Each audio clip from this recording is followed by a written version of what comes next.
Test. All right, looks like it's live on Twitch. Go add YouTube chat.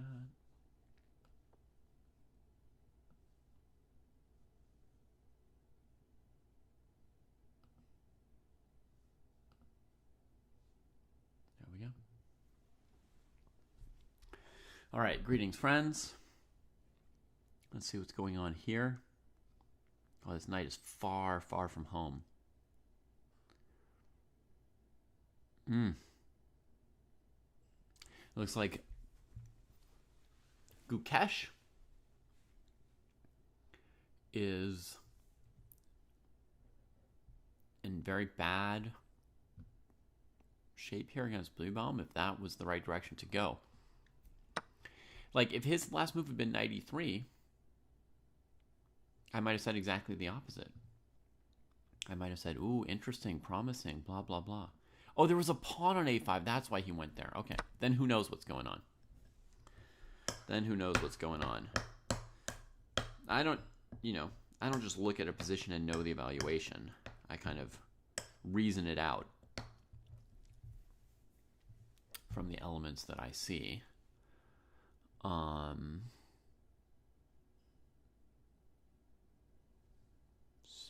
yeah, let's add some more bells and whistles to this stream real quick. Let's look for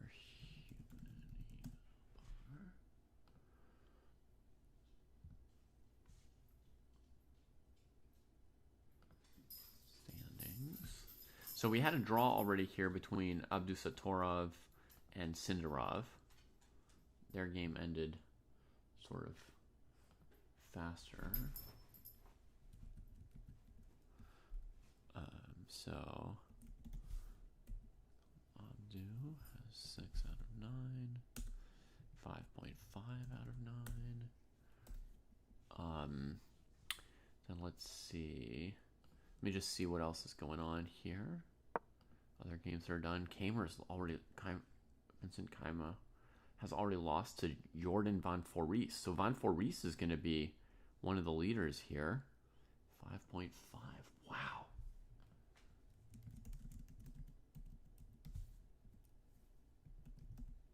I think that's got to count as a little bit of a surprise.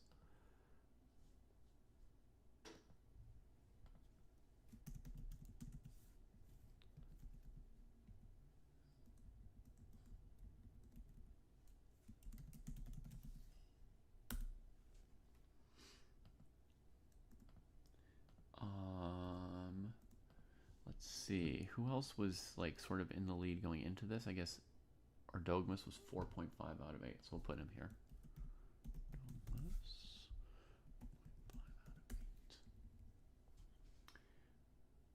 Okay, so let's add that in here.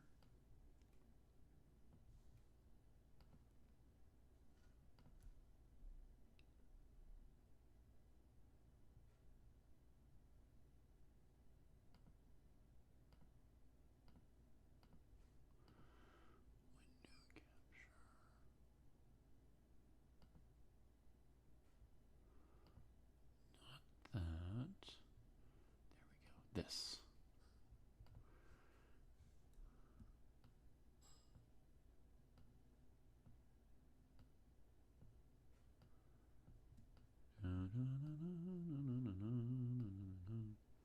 Still got the Ding Gukesh match score here. Very tiny. I imagine it's hard to see.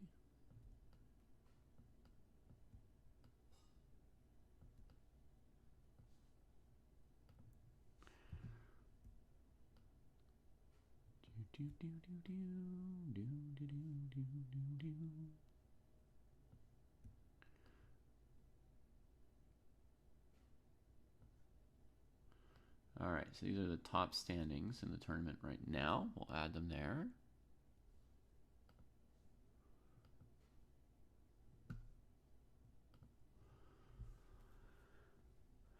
Heimer is having a bit of a rough tournament. Hello, Sweet Blues. Hello, Nordovik. Hello, Yellow Yellow.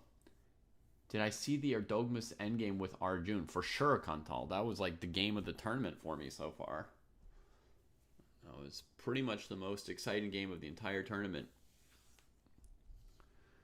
From my perspective. All right, Nordvik, I will definitely be looking forward to having a look at your. Let's open Yagiza's game over here, and then this end game between Anish and Fedoseev looks probably not too wild. So let's get into the games that we do have here. So knight, bishop, bishop. Black's down a pawn, but has just enough. God, they're only at move 22, these guys. There's no increment at this tournament.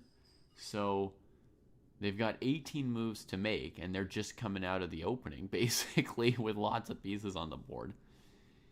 I think what White's going to want to do is to trade this pawn for one or two of these pawns while trading some pieces and try to grovel a draw, because 8 minutes and just madness. Let's check on Gukesh. This is pretty intense. They've got 4 moves to make compared to 18 of the other fellows. So grabs the pawn, rook moves away. That frees the queen, very importantly, from defending that rook. Yes, Black wants to take this pawn somehow.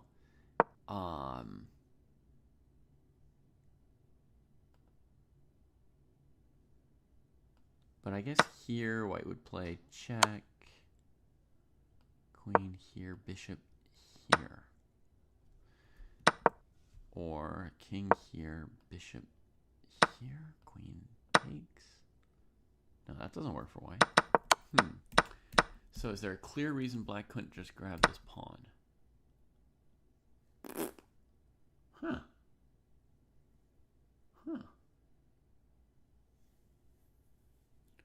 Oh, the whole game was impressive to me, Kanthal.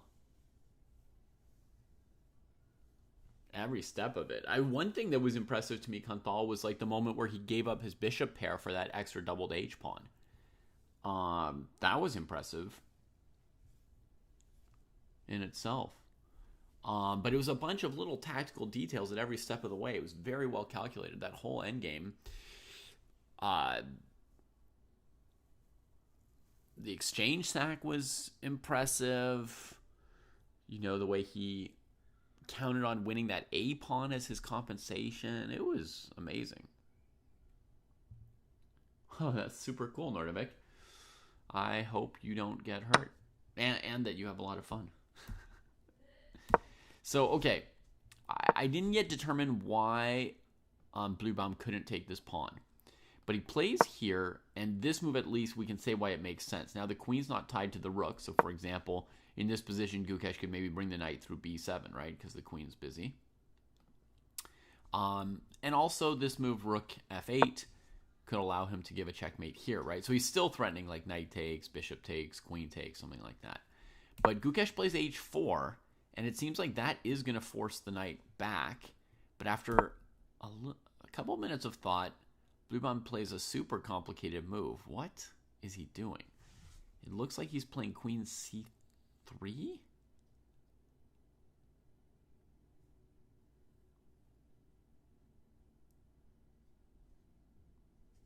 What do I think about Arageisi playing Title Tuesday? I think Arageisi should do what makes him happy. If I were playing in a classical tournament, I wouldn't play blitz tournaments in the middle of a classical tournament because they're such different games that when my blitz is good, my classical is bad, and when my classical is good, my blitz is bad. So, and I'm just going to share my breakfast with you all. I just got home from dropping the kids off and wanted to watch the games, so breakfast is on. So I think the most basic idea is here, take this, check, here, grab this. But If white does this, black's not winning this endgame with the king open like that.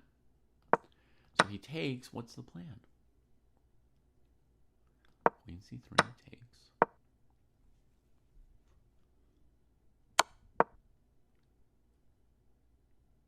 Just reviewing my own moves. Huh. Oh, I'm very lucky yellow. I've got a little bit of oatmeal here that my kids didn't eat. H takes G. Okay, let's try it.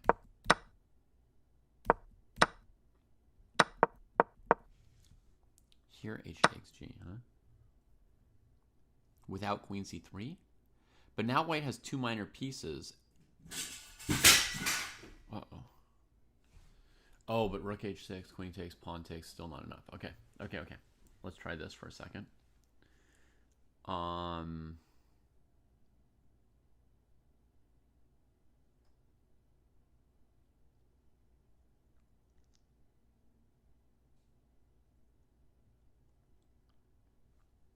If you go here, black just checks you back and then plays Rook H6 anyway.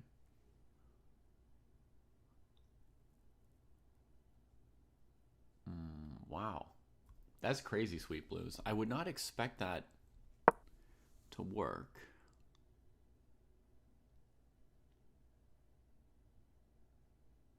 But it looks like it might. Gukesh has just played Rook G1. That's a hopeless move. Hopeless. And he spent all his time on this. And honestly, I didn't find an answer here for white to HG. I mean, I thought about bringing the queen back so that you can move this way, but queen d4, there's queen e3, but this is mate. So he plays Rook G1. That's like a move that's just like, I resign. I mean, Rook F3 might beat you. Like, Queen C3 might beat. Oh my god. Honestly, black's probably winning this endgame here, right? Knight F3, Queen takes, Knight takes, hitting the bishop. Bishop B5. Rook F4, threatening mate.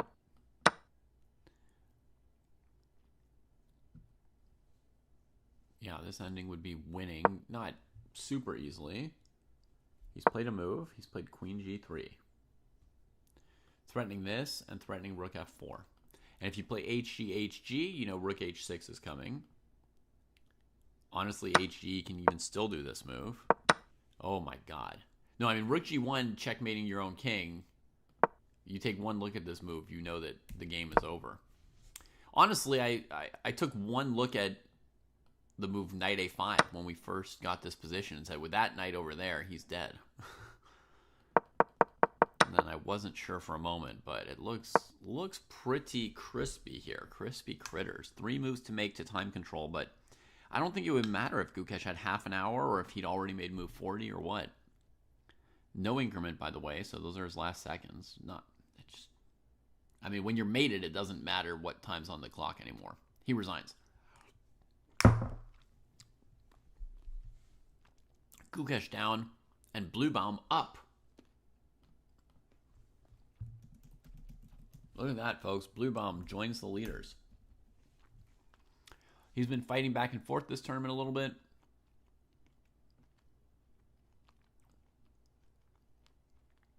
But he's keeping it together at this level. Keeping it together at this elite level. Gukesh is not exactly in ding mode. It's like a different age, a different story, right? But he's definitely not dominating or impressing for an entire year by now.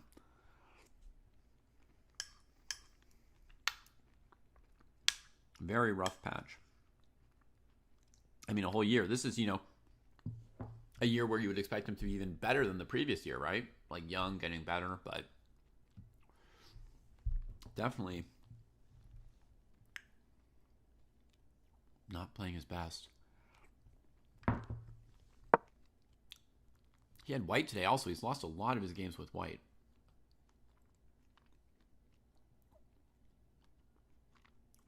Incredible. Yeah, he lost to Giri with white.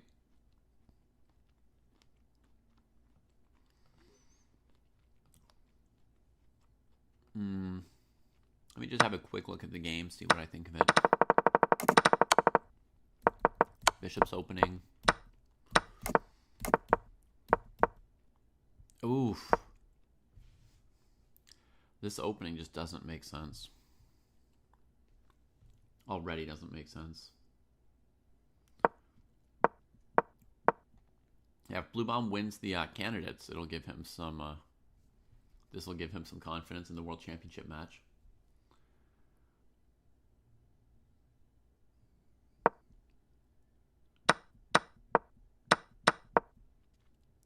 So Bluebaum chooses to switch to opposite colored bishops here because the rook's hanging. White's going to have to give the bishop.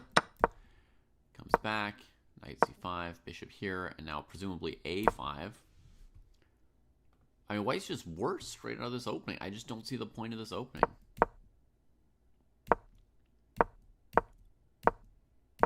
Oh, he could have traded a knight with knight e4, maybe reduced his disadvantage a little. Definitely reduced his disadvantage a little bit. This is really a mistake as well in how he's playing it. Well, I don't know. They're 2,700 and I'm 0, but first impression is this knight is kind of dominating his bishop extra and putting pressure on his weak point, and he's cramped. So, I mean, I've played the Benoni. I always put my bishop on g2. But knight e4 makes sense, trading that knight. Honestly, if you could bring this bishop to g2 instead of c2, White would be pretty good. That's all it takes, but oof, it's a long way from there. The other thing you could do would be play a move like queen f3, trying to get your queen into some squares, but black can probably avoid you. Knight e4. And again, he can play knight e4 here, right? He doesn't seem to understand that he's worse here.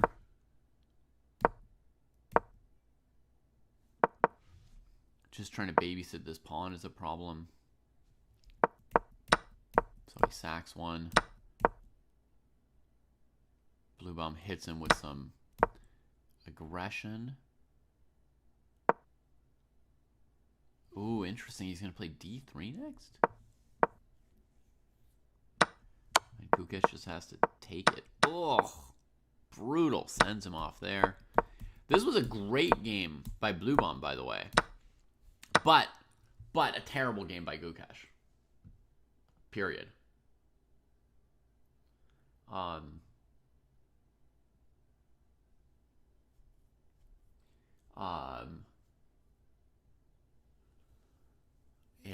Yeah, I mean,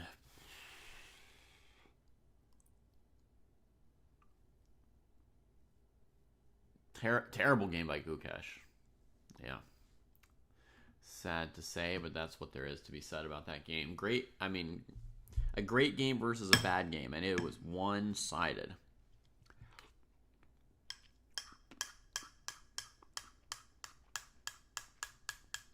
Well, that's good for Bluebaum. He's showing more confidence, you know. He's not sitting there playing like a Tausch machine or trying to draw or trying to hold on or anything like that. Let them make a mistake against him. No, he just tried to kill Gukesh that whole game.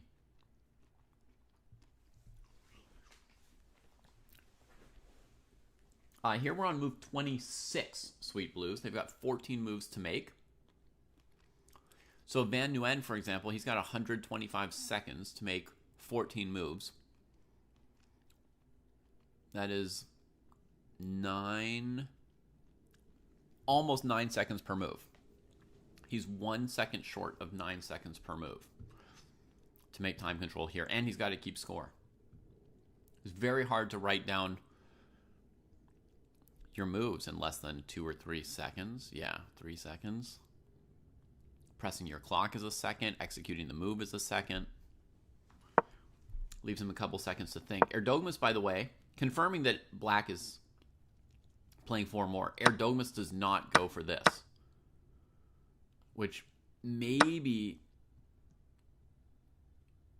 No, rook c2 would win. So it's not even clear how White would defend that. Maybe knight d4. But he could easily have taken back his pawn there, right? And he does not. So he thinks he's better either on the board or in skill, you know, one or the other.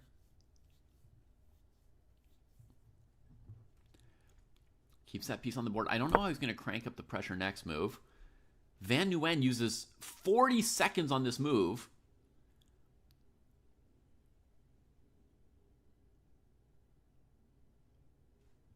So now he's got 84 seconds for 13 moves. That's just under 7 seconds per move left. Why? How did he spend like almost all his time on that move? Oh, he's about to crack. I think Erdomus is going to take him down.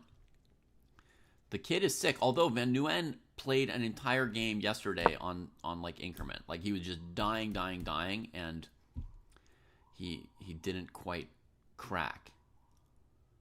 66 seconds for 12 moves.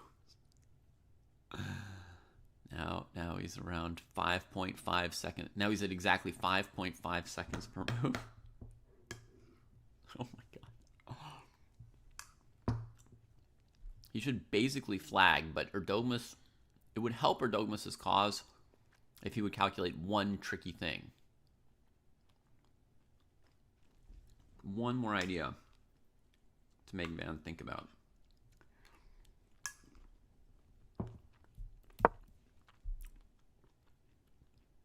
Just improves the knight. Not a forcing move, just find something that you can move without hanging your face as white here. Tough decision to play a move like g3. Bishops are hard to face.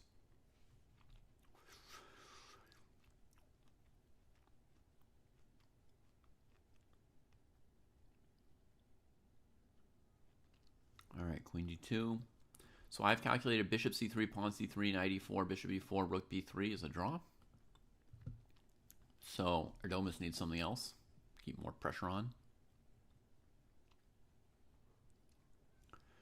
I think king g7 is probably a nice little move to make. But Erdomus is not just blitzing out a fast move to put pressure on the clock. He's looking for a really good move that'll put huge pressure on every piece of Van here. Another move is this, trying to win the pawn here.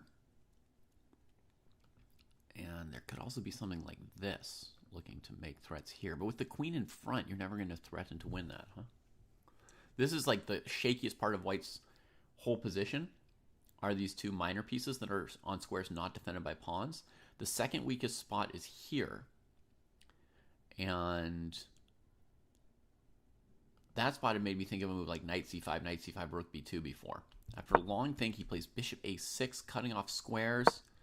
Rook a1 attacking it. Bishop comes in, pressuring that square. Oh my god. He's got to try knight a5, and then maybe he's going to come here to keep the knight stuck on the side, blocking the rooks. And the coordination will be lost there. He could also consider rook b2, knight c4, rook c4. But that's when white has queen h6, and then you wish you'd played king g7. Also, you're letting them trade this piece. If you go here, can the knight move? If not, you should definitely go there and leave the knight stuck on a5. It can't go to b7, can't go to c6, can't go to b3, can't go to c4, and then these rooks suck. Yeah, bishop here. And black's winning. I guess he's double checking because his position's so good. He's not even, like, trying to flag the opponent, right?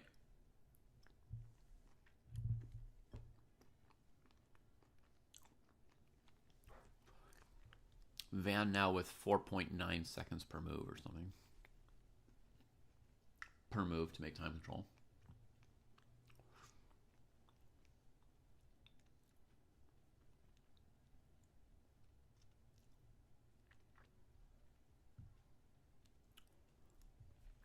And he plays the simple move.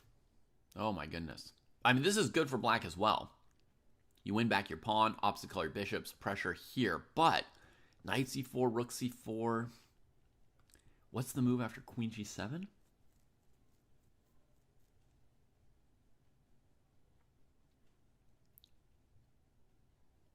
I didn't see it. Instead, knight a4 comes in. Holy moly. Here he must be playing what? Queen b4? I mean, I'm assuming he's got a plan. Queen b4. But it is also possible to miss something, right? You could have a plan and then just miss a move. These knights are not very promising here. This is hanging. If knight c4, rook c4, then the bishop's hanging and the exchange is hanging. There's survival hopes for white here. And he's got 4 seconds per move.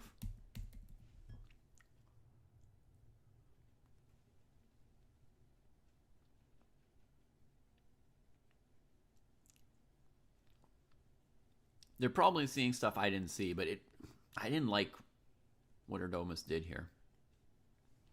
He is going to be trying to play rook c1 next move, which will be mate and the bishop. Maybe that'll just win the game for him. Knight b3 gets played. Rook a8 going after that knight. Holy moly. Cannot reproach the kid anything if he kills him. Oh, Erdomus!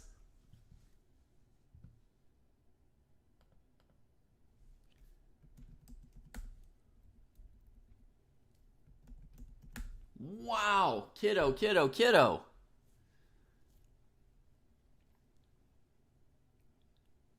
Kills him so hard that he resigns in a time scramble. Normally people don't resign in time scrambles because they can't tell if they need to resign or not. They play a couple more moves, but he's just, I mean, he's got no threats. He's losing a piece. He can't move his pieces.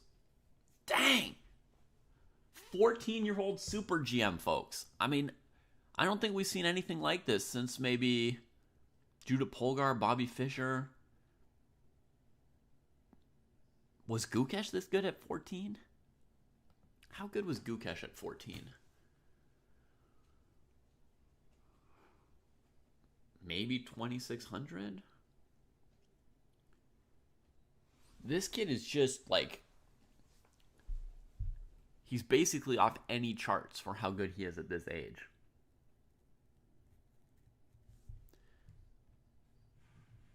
Honestly, I think Fischer's the only person who might be as good at 14 as Erdomus is.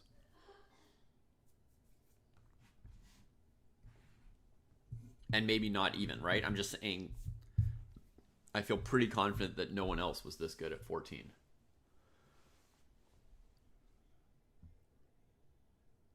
Dobrik says Erdomus is by far the best 14-year-old of all time. That's quite possible. The only one I'm not sure of is how good Fischer is at 14. I'd have to play through some of his games from when he was 14 to be sure.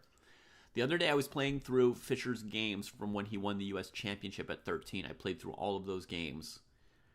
And he was really good. Really good. Like at 13, you know, Fischer officially got the Grandmaster title at age 15 when he won a spot in the candidates tournament, right? But at that point, Fischer was a top 10 player. He wasn't a Grandmaster. It's like completely ridiculous, right? So I looked at his games when he was 13. No question he should have been a GM at 13. Like, no, zero question, right? But was it 2,700 level? It's hard to tell because his level of opposition was, 2,500. But he was, yeah, I mean, he was at least 2,600 level probably. So I think there's a chance that Fischer was about this good as a kid.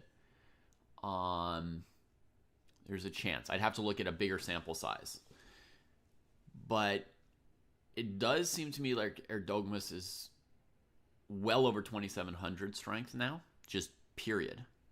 He won this match against MVL. I don't know if everybody saw this, but he played a classical match with MVL last month. 6-game match, 5 draws, 1 win for Erdomus.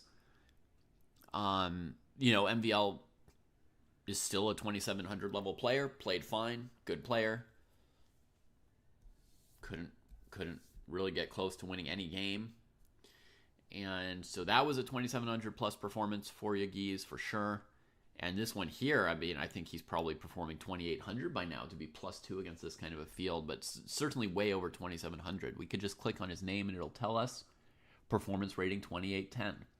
So, of course, you can't read too much into a performance rating over, one set of games or in one tournament. It doesn't mean he's 2,800 already, but seems like he's solidly over 2,700 level. Wei Yi was the youngest player to cross 2,700 officially, that's right. And he was a full year older than Erdomus will be in February. right? So Erdogmas has a year to gain another 15 to 20 points. And one of my questions going into this tournament was, would Erdogmas perform at an over 2,700 level? Because if so, I think a year he's basically guaranteed not just to break Wei's record, but to shatter it. And he doesn't seem to care too much about any of these records or things. He just likes playing chess. And, does want to become great, but he's not worrying about all the little records along the way. And I would say that he will easily break the record. I think after 9 rounds, we can say that much pretty much for sure. He will break the youngest 2,700 record, possibly in the next, 3 months or so. Let's see how high that takes him in the live rating. Because I think this 2658, for some reason, they didn't rate the MVL match. So it wasn't counted for a while. So right now, he's up to 2687.9. I mean, if he had a good run, he could, in theory, break 2,700 at this tournament. But let's say, more likely it'll take him one more tournament. And possibly, 2 or 3. You could always have a bad tournament. And if he has a bad tournament, it doesn't mean he isn't 2,700. It's just, it could happen. He could have a tournament that's not that good. But players this young, it's almost rarer for them to have a bad tournament because their emotions are just positive. Every time they go to a chess tournament, they're excited. It's like the best thing they could be doing in their life. They've never had a bad result yet. There's nothing of any kind to drag them down or break their initiative or inertia, so to speak, the moving upward inertia. So I would guess most likely he'd make 2,700 at his next tournament. And he should also be at a level where he can play in the candidates in 2 years when he's 16. He should be good enough to make the candidates tournament in 2 years, I would guess. That's a little bit, guessing ahead, but... And it's a crowded field, and you can see, if Aragaisi didn't make the candidates this year, of course it's possible for Erdogmas not to make the candidates in 2 years. Possible for anybody not to make the candidates is basically what that proves. But let's say he'll have something like a 50% shot. He would be an unsurprising candidate in 2 years. So that's where we're at with Erdogmas, which is wild. Let me switch him and Neiman here in the standings to update this, and then we'll go see what other games if we've got any other games still going on here. He does not have a higher K factor, I don't think, Jacob. Now that, and he shouldn't. Honestly, once you cross 2,400, I think they kill your K factor to normal. Let me just check. I can check very easily. I just click on his name and see how many points he's getting per game he wins. He beat Nguyen and got 5 points. So yeah, his K factor is the normal 10. Yeah. All right, so this game is done. This game was a draw. This game I've got open twice for some reason.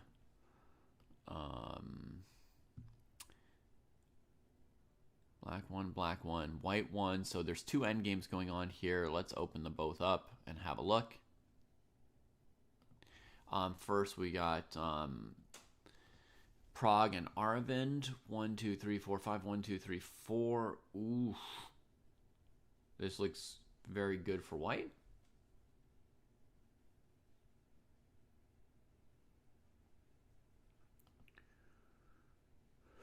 But black has chances to hold still.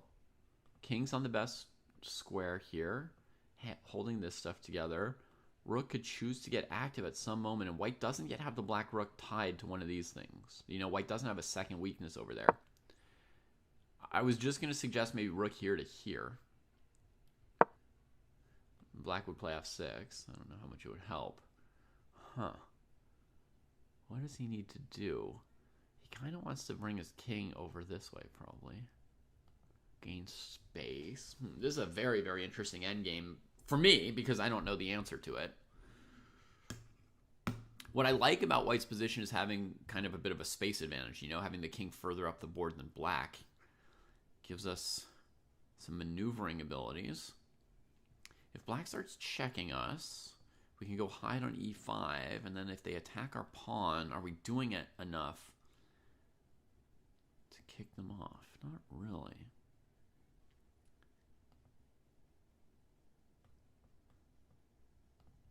Yeah, I still don't know about this move versus this move. They have made time control, by the way, these two. They've got, 30 minutes more. Let's see if the other game has made time control as well. Yeah, they're also past move 40.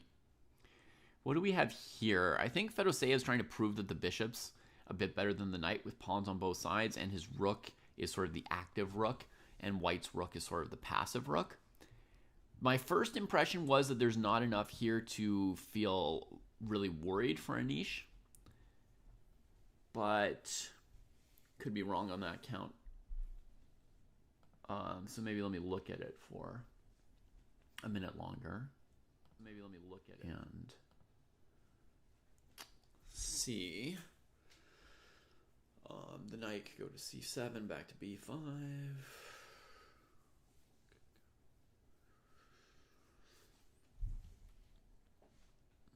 White's not sure they want to let the rook go here and force the king passive on this pawn. The bishop went here on purpose to try and limit that knight. He's trying to be on the long diagonal far from the knight. And if you look, you'll see the last thing he did was deliberately go in there. But what is the dream, Vladimir? He didn't go for g5 at this point. So what's his plan? You can bring the king to a square like this, and then is the hope Zugzwang?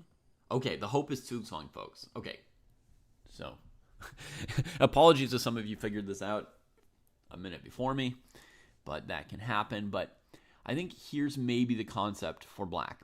If it were black's move and they put their king on d5, for example,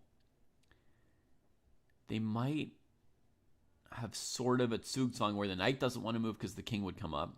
The rook can't move up without losing this, and the rook can't go over without the king crossing, disrupting the knight and allowing rook a3. But if the king were on d5, maybe white has king e3 as a move, right? Maybe it's not quite Zugzwang. King e3.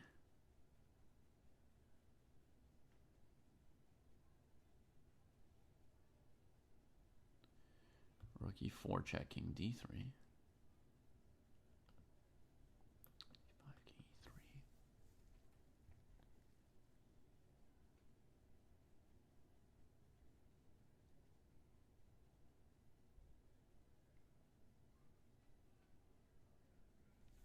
Maybe the bishop check, king d3. Okay, so I don't see king d5 quite working. And by the way, a way that they could get to that position right here is they could go check here, right? And this would be the position I'm thinking about. So let me put that there so it's a little bit easier for everyone to follow what I'm thinking. So king here. I thought about this, but after king d3, I'm not pumped about what I'm doing here. The idea would be to go here to get different angles against these pawns.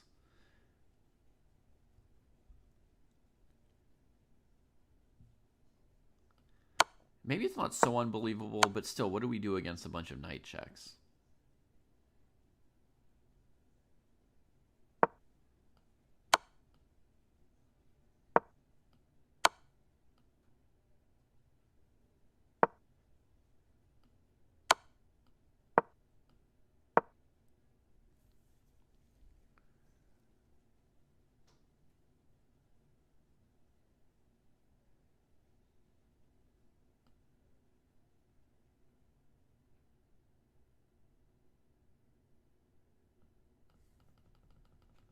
Huh.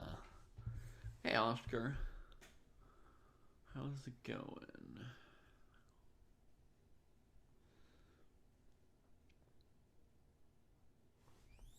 Okay, maybe we come in, take. This is like the game kind of breaks open and the bishop could outplay the knight.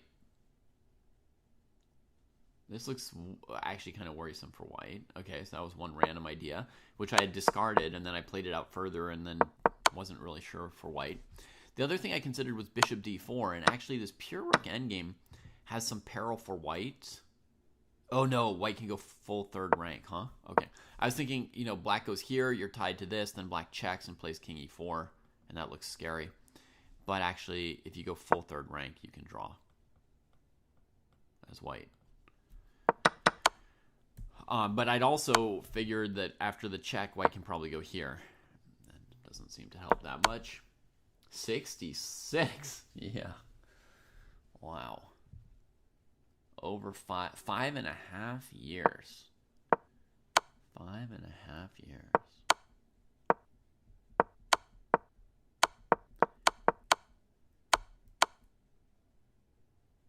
Okay, so back to this. What move do we have for black? Oh, we had rook e4 and bishop d4. Bishop d4 didn't do anything. Rook e4 weirdly maybe did.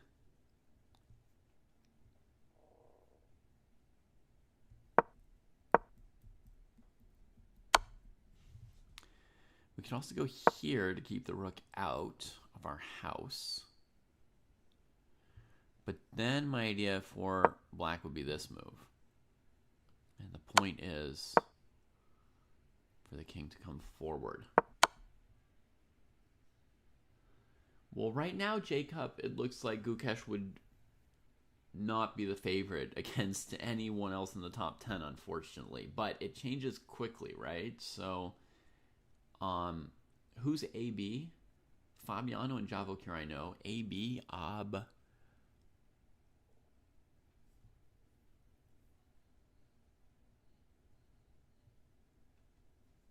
Abdusatorov, maybe?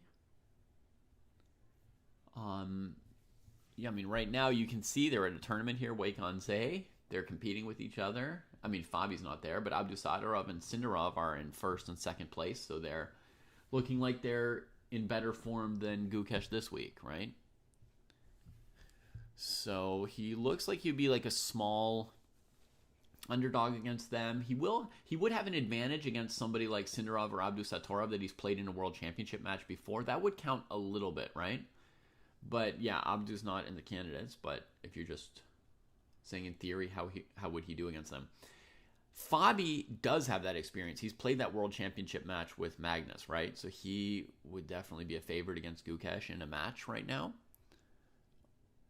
The match is, 10 months away? So we don't know what kind of form those two players will be in at that point. And it does speak in Gukesh's favor that he keeps going to these tournaments and fighting and, trying to get better and all that. So I wouldn't, give a huge advantage to somebody like Naka who's just not playing, even though it does seem like, if Naka were playing, he'd probably be playing quite a bit better than this. Unfortunately, one has to admit that. But guys at this tournament, I mean, just ask about his opponent from today, right? If you want a comparison, right? Like Bluebaum. Bluebaum has a +1 score, 5 out of 9. You can see him in my standings over here, right? Down there. Bluebaum would probably be a favorite in a match against Gukesh tomorrow at this point. For all that, people complained about Bluebaum even being in the candidates. Bluebaum seems to be a late bloomer, which works with his last name, right? He seems to be a late bloomer, and he seems to be really good. And, anybody who right now is in Wijk on Zee and has a higher score than Gukesh, so that oddly includes Bluebaum and Van Foreest, right? Anyone like that would probably be a favorite in a match with Gukesh that starts next week. Although, and that includes Erdogmas, honestly, right? Actually, I mean, Erdogmas looks very good, right? But I would say, like, by how much they are the favorites, a little bit less than you might think, because Gukesh has played in a world championship match and they haven't, and that will count for something. I don't know how much, but it counts for something. Bluebaum has had even better positions than his score, as Sweet Blue says. He had a game he was winning yesterday against Van Nguyen, right? That was just, the kind of game that you win probably 8 out of 10 times at Bluebaum's level. And Van got one of those 2 miracle escapes. yesterday. So yeah, Bluebaum, he's got a good score, and it's not luck, and it's not rope-a-dope. He's actually going at people. He's playing aggressively at times. He's playing a mix, like a top professional player should. You don't want to be so predictably over-aggressive, nor so predictably under-aggressive. No, Bluebaum's he's just playing well, period.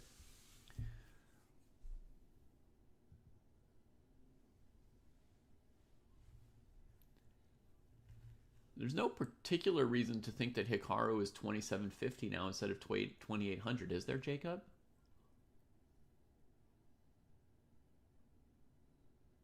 Is 11 classical games in a month way too much? After today, it's taking a toll on it'll be 11 is taking a toll on you. 11 is too much for some people and not enough for others, right? I bet you that Yagiz Khan or Dogmas can play 11 games in a month and be ready for more. Ditto Arjun, right, who famously likes to play chess every single day if possible. And for some people, it is too much, right? So it just depends on the person, yeah.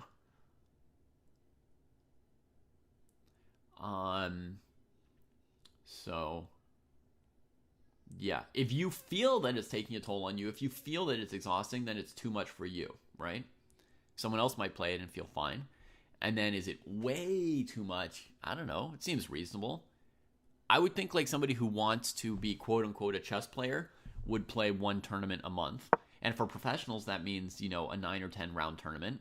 And for amateurs, it means a 4 to 6 round tournament. So other people choose to play one game a week at a club instead of playing like a one-time tournament. So they'll be playing, just one game each week. Very simple math on that.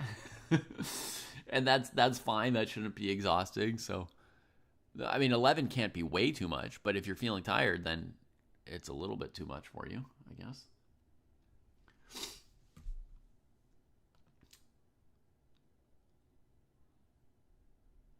Nice. One of your students getting stronger, Oscar. That's good.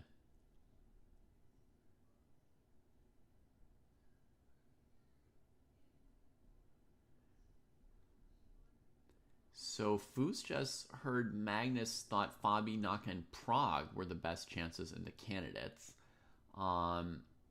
Jacob, I think, is overstating the rustiness of Hikaru, but the opposite. But the argument behind what Jacob is saying is that Hikaru will be rusty because he hasn't played any real games in 6 months or so. When was the last time he played real chess? Was it Norway chess last June or July? So would Hikaru be rusty, Jacob? Probably a bit. I think one thing that I'd be shocked by your 2750 number. A little bit shocked by it because I feel like if you look at a 3-minute blitz game Hikaru plays, it's probably basically at a 2700 level. He's still thinking about chess and playing chess on a daily basis, and he has a level of ability and class that's super high. Rustiness hurts people somewhat, but I think one thing that some people may not realize is that the difference between 2750 and 2800 is huge, right? It's maybe bigger than the difference between 2600 and 2700, or even 2600 and 2750. It's condensed, condensed strength over 2700. It's like a spoonful of black hole of strength, the density of how much knowledge and skills gets packed into those last points up there. So to go from 2800 to 2750, that's a huge difference. Huge difference.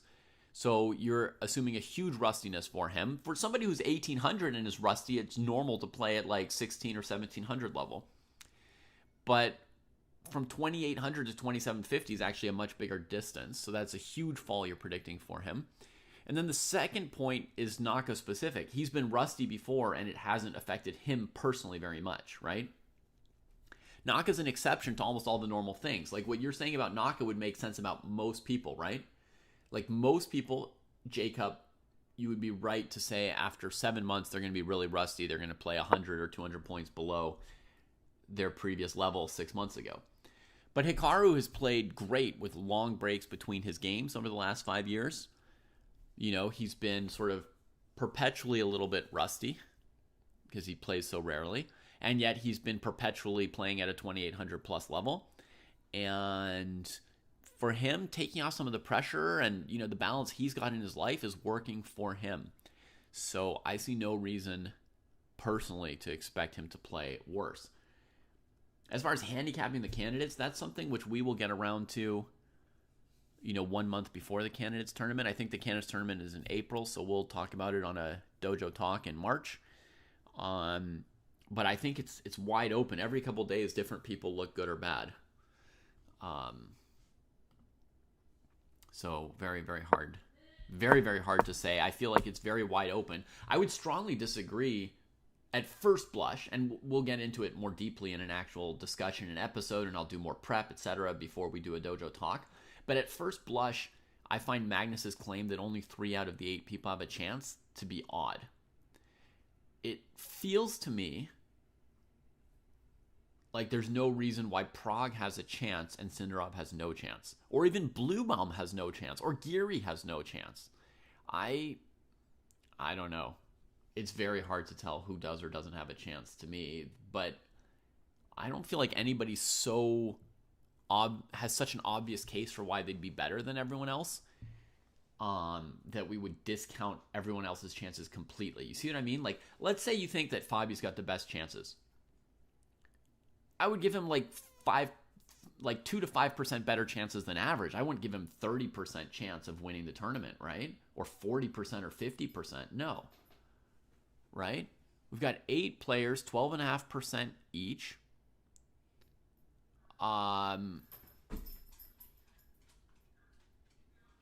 Is maybe Esipenko a little bit of an outsider?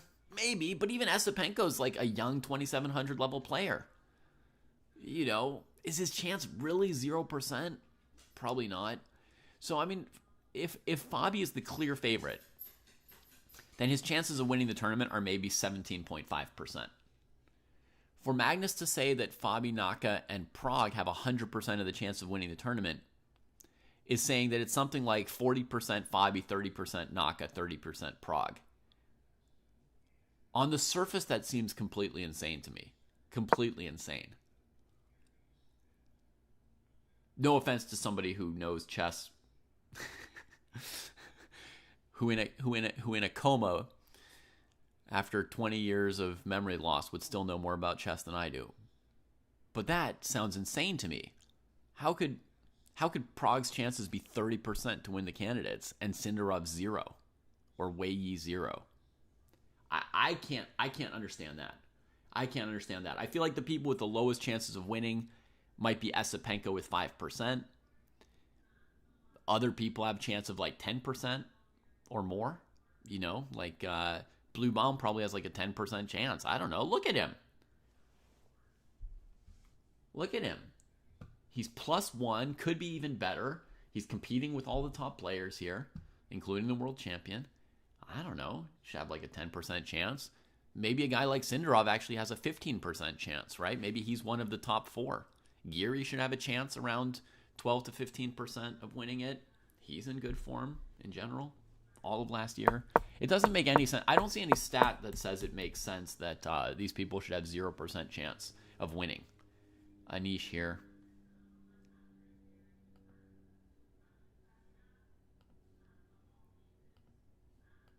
I think this leaves us just with this rook endgame in the Masters section. Let's have a look at it some more. It's an interesting rook endgame. So rook d1. So we got f3. Rook comes to the 4th rank, allowing something like this. What is the idea?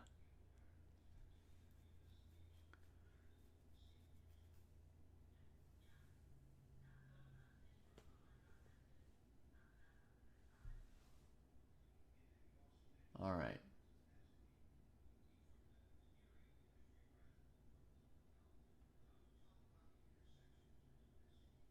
Okay, Jacob agrees that it's going to be competitive. Kuribo also says that basically everyone should have some kind of chances. Yeah. And Foo's Chess also saying that even if Fabi is the favorite, maybe 16% or something, right? So very, very tight competitive field. I mean, Prague, by the way, folks, has been in like a 4-month slump as well, right? Or maybe 5 or 6 months. Which is weird because he won the FIDE, whatever their cycle is called, the point cycle for last year. He won it to get his spot in the candidates. But that's because in the first 6 months of the year, he won like every tournament and built like an insurmountable lead. And it was like 2025 is Prague's year. But then he spent the last half of the year doing mediocrely, right? So you can see his rating is actually lower than it was a year ago, I think. Did he lose more points in the second half of the year than he gained in the first half, or is it just about where it was? Okay, he's exactly where he was a year ago. So that means the first 6 months he gained like 30 points, and the next 6 months he lost those 30 points. So, I don't see why he would be such a heavy favorite, right? In fact, he's lost 40 points in the last 5 months. So he went up 40 and then down 40. So I don't like Gukesh, he would need to find his form. I have no idea why Magnus would count him as one of the three who has a chance above everybody else.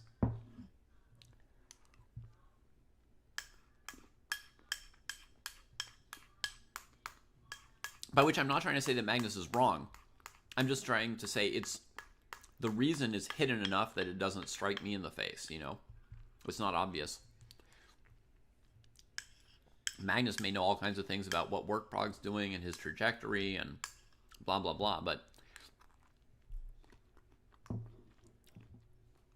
I don't look at the tournament results for the last year and see any particular reason why Prague is more likely to win the candidates than Anish or Sindarov or Wei Yi.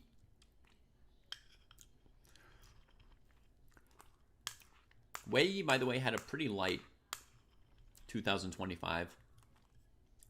I think not tons and tons of classical tournaments.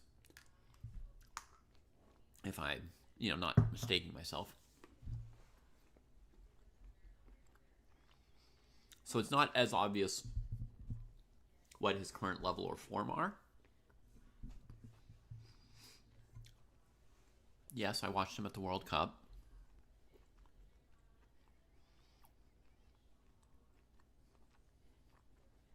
I've been thinking deep. So let's just see what's going on here. I mean, White just played Rook b4, right? So he's saying this doesn't matter. Here. I found it, guys. I found something. All right. A 35% chance for Fabi and a 2% chance for Blue Bomb. So Sweet Blues, I don't bet money, and I'm not recommending anyone bet money or anything like that. I think gambling is not a good thing to do. But if you're just thinking about it in theory, Blue Bomb at 2% seems like he's undervalued, so to speak, and it would be worth buying Blue Baum's stock at 2%. And Fabi at 35% seems overpriced to me, where you would not want to buy any Fabi stock. All right, so we found one move, right? E5. Then let's say Rook E2 gets played. He's going to do the same thing. Boom. Not Rook E4, which may or may not win, but Rook F4.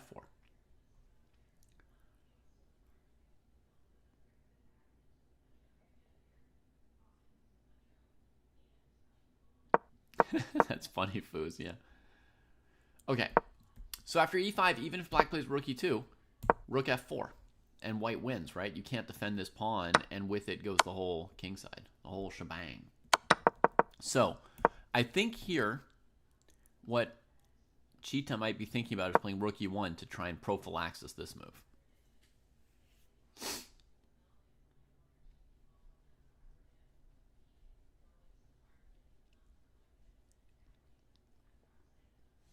Now the threat is Rook E2.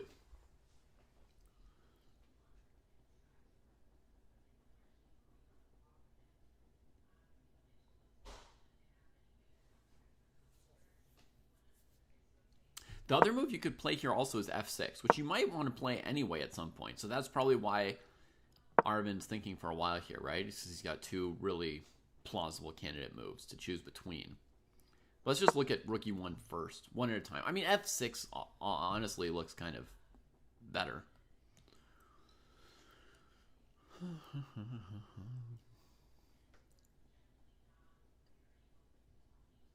Oh no, here's a potential problem with f6.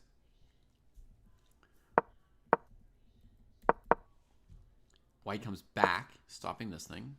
Stopping this thing, right? And now you're kind of waiting. And then white comes here.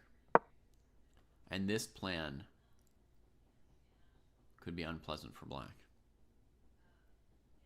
Yeah. So that might be a reason not to commit to f6 immediately. Okay, let's try rook e1 again. What would Prague do next here?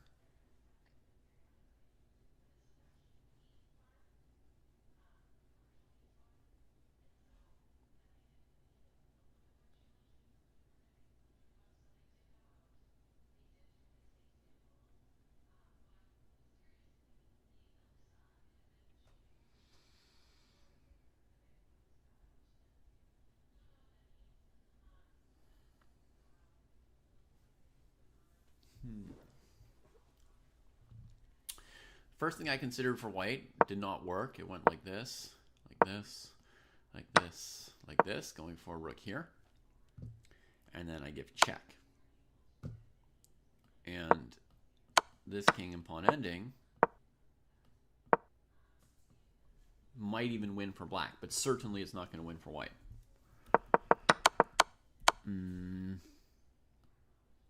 I could try backing up somewhere, right? But whichever square I go to, it blocks rook f4, which gives black ample time to come up with some defense. Well, and they even have rook d7 as needed by now. So rook e1, we're going to give up on this idea.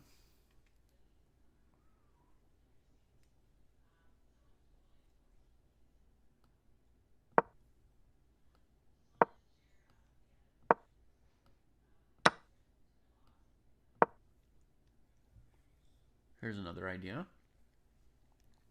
Okay.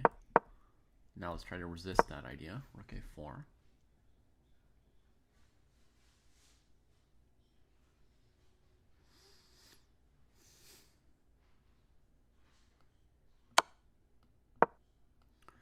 Let's give him a lot of checks.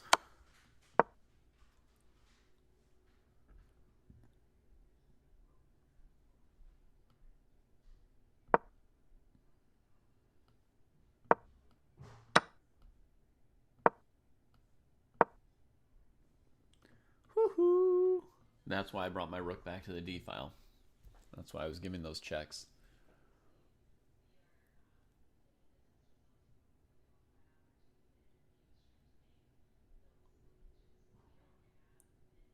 I don't think that's true, Jacob. That's what I think.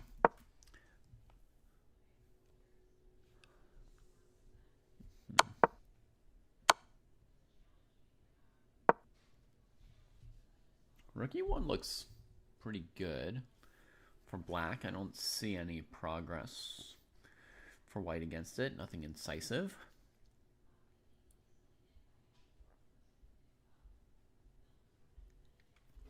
Yeah.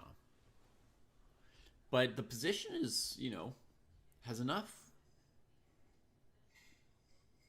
going on that, there could be plenty of ideas for white and black that I don't notice here. Did white have rook d4 in that line just now? That was the rook a4 line. Rook e2. Oh, sorry. Rook b1. King c4. Check. Here, here. Rook d4 there, right? Yeah. Rook d4 there, sure. That makes sense. Let me come here.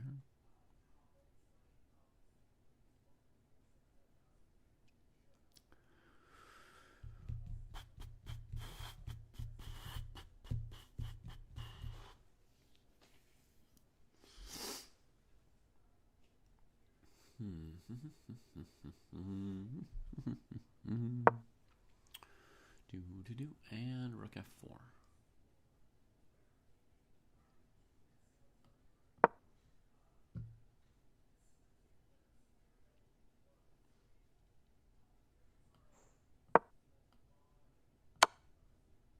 Force the king. And then we can go back this way, and there's no rook f4. Rook here. Here. That wins. So again, we got to try these checks. Force the king somewhere. Might as well keep checking him. No. Okay, here.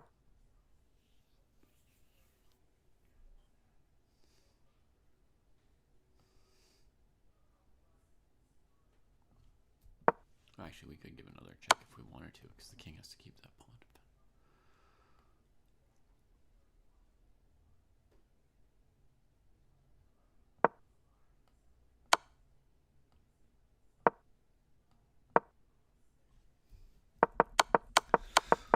Still looks holding for black, but that was interesting.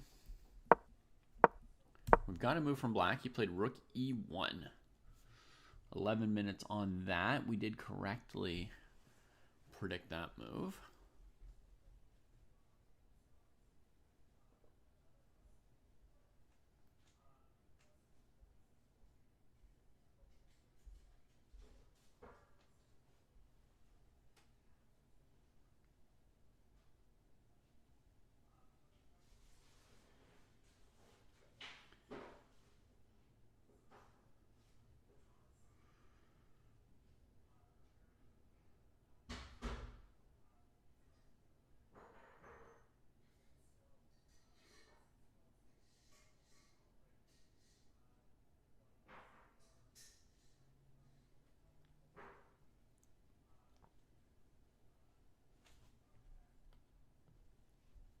Okay, and he goes for rook a4. So we saw that idea coming as well here. And the first time I used this move, it worked against myself. I had to think deeper to come up with a defensive plan, which was to give checks right away, not to play rook e2. Yeah. Rook e2, rook a8 didn't work out for me, so then I came up with the plan of giving checks immediately.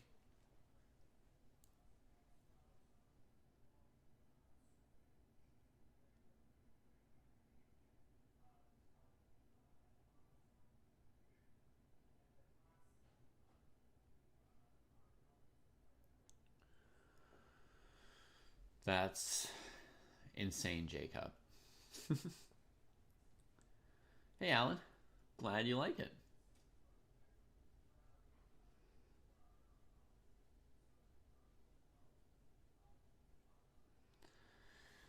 Well, that was an unfortunate thing to hear, Mickelwold. I'm sorry for your brain space.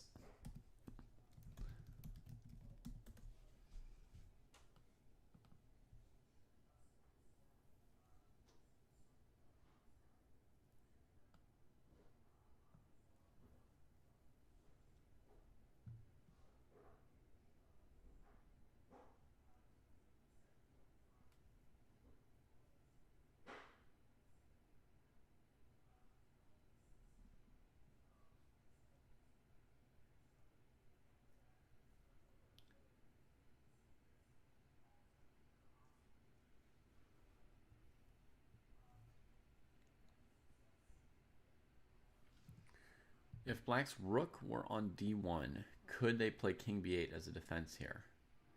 Yeah, even here they could maybe play king b8 as a defense. We didn't look at it, but I think even here it's possible, Foos, isn't it? King b8, and if white switches to this file, then you just come back. I think there's... We haven't looked at king b8 yet. It had occurred to me as another candidate for black, but when I got rook b1 check to work, then I didn't keep looking for another line, right? But yeah, I think king b8 is very plausible as a defense.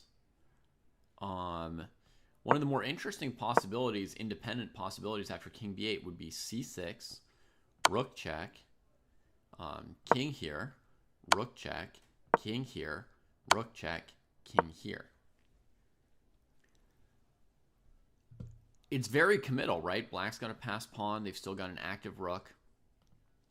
But the king probably can't be stopped anymore on the king side, right? So first of all, you could go for some kind of a race like this. Then your issue is this pawn's pretty fast and your king's been off to the side. So instinctively, what's just happened with the king suggests that we shouldn't do this, but we should try to defend.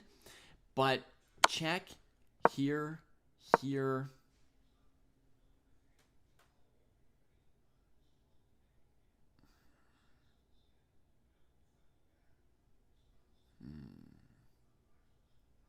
So this is going to happen if we ever play king g7. We'll trade. We just chase it down with the king. So we have to defend against this. And this weird feeling like white might want to play rook here.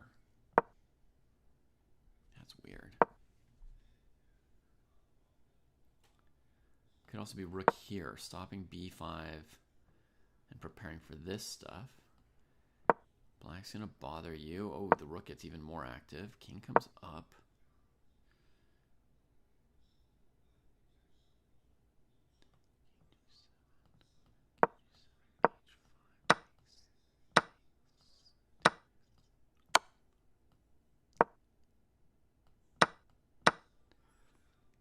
This is a very risky situation for black because the white king's amazing for these scraps that are left. Just as an example of it, right? So I don't know if this idea wins for white.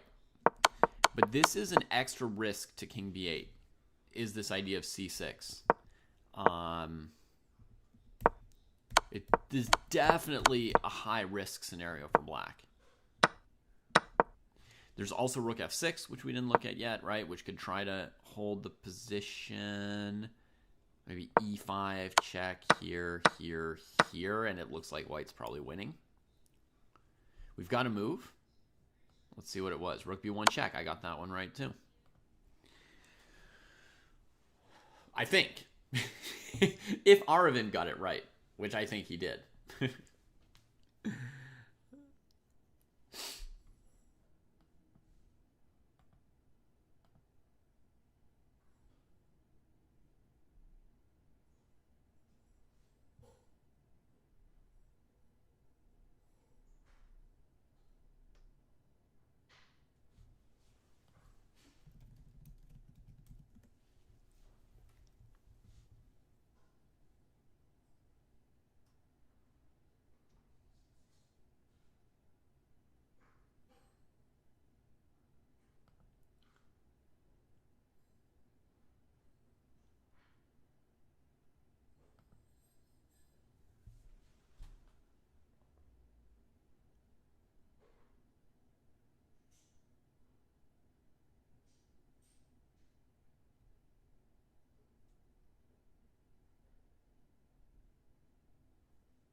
Okay, I read a really weird claim this morning, folks. Can anyone tell me whether or not this is true? This person claims that they're quoting Kristi Noem's autobiography, in which she's saying the first thing she'd do if she were president is kill Joe Biden's dog. And quote, "Commander, say hello to Cricket for me." Is that possible? I mean, I don't know, not possible. Is that true, or is somebody fabricating that? My first action as president would be to murder a dog? That's the most important thing you could possibly do?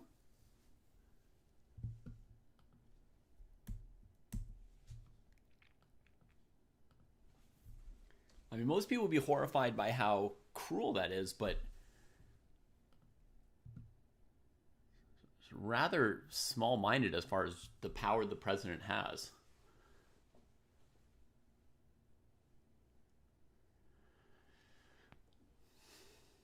We're not all weird, Sweet Blues. We're not all weird.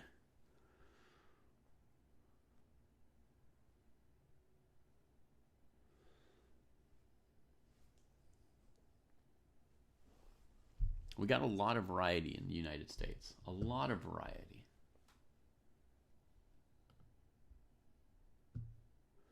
Okay, so King C4 from Prague. What did I expected here? Further checks, I think.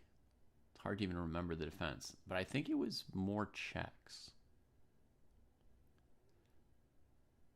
Just checking from here.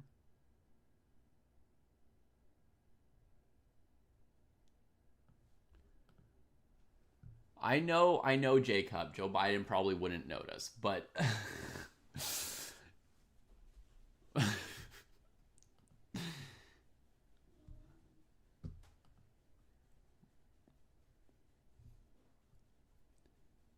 but leaving aside the denizens of retirement homes,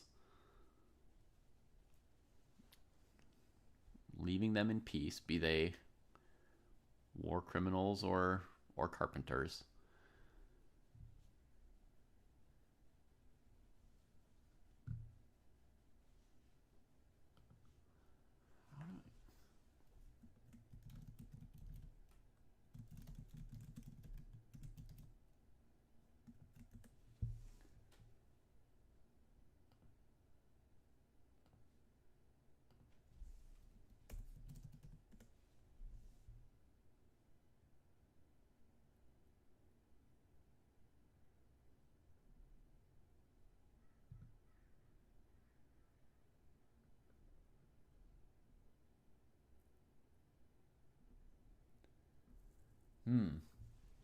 If you look it up, there's a million links about it, Foos Chess.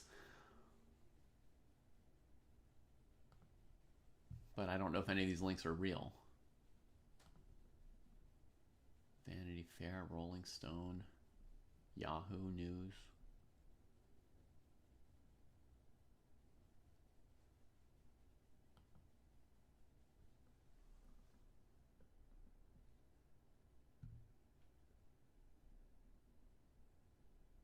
My heart has experienced life-changing wins, losses, and countless miles. To keep living at my speed, I trust Cunol CoQ10. CoQ10 is the #1 cardiologist-recommended supplement for heart health. Cunol, the brand I trust. You know what? I think it might be true. She killed her dog, and she says she would have killed the president's dog, too, if it were up to her. South Dakota Governor Kristi Noem continues to raise eyebrows, especially among dog lovers, with her latest remarks. Kristi Noem is under fire again.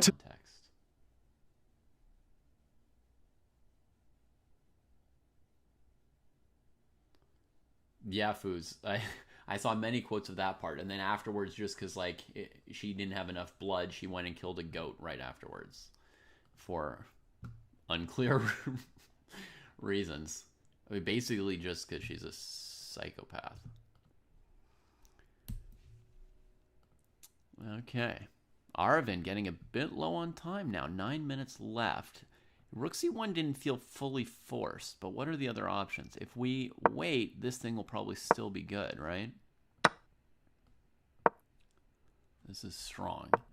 So you could now go king b8, right?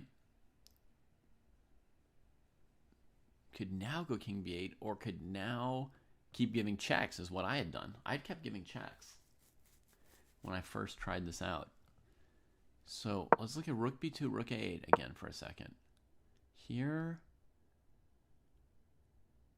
we could go here with the idea of going defensive. But I mean, white can also, once you're defensive, just kind of go after this new weakness. You could go f6, rook here. White's now got that second weakness because the rook's active enough. They can break with e5 just to make room for the rook, or they could play f4, e5 and make a passer. Also, once you're this active, you can go here and rule out king c6, and that helps you to sort of zugzwang black, right? There's almost no moves for black. It's just rook back and forth in this narrow corridor. It feels pretty bad for black. Hey, Sam, you're playing in Wijk? Oh, that's beautiful. Congratulations on the win.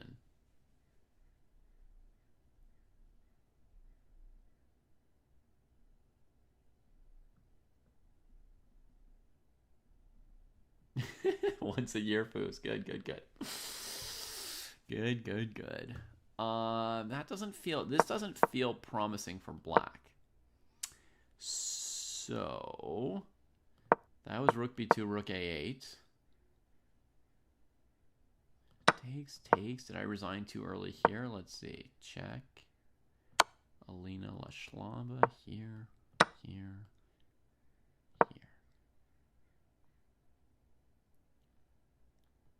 That looks okay for black after all.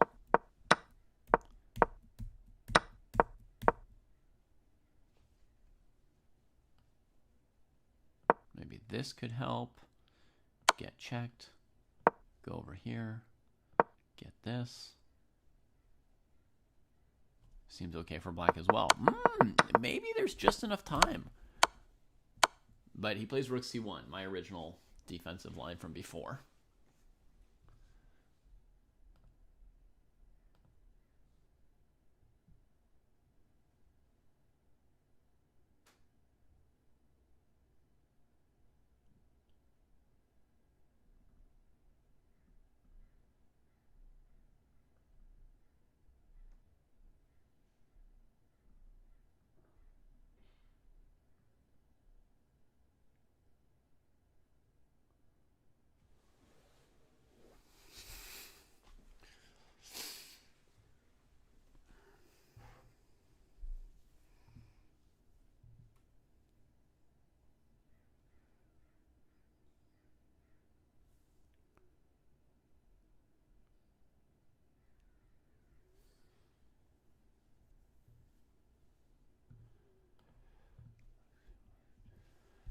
Okay.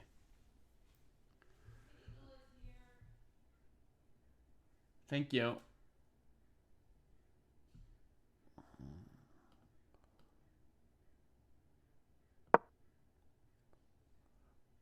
So last time I came here, checked again, and then when the king came here, this move was good. Now I've got the rook that can come defend, and I'm winning this pawn quickly with an active king. That's good. Then we had rook d4, which was a little bit annoying.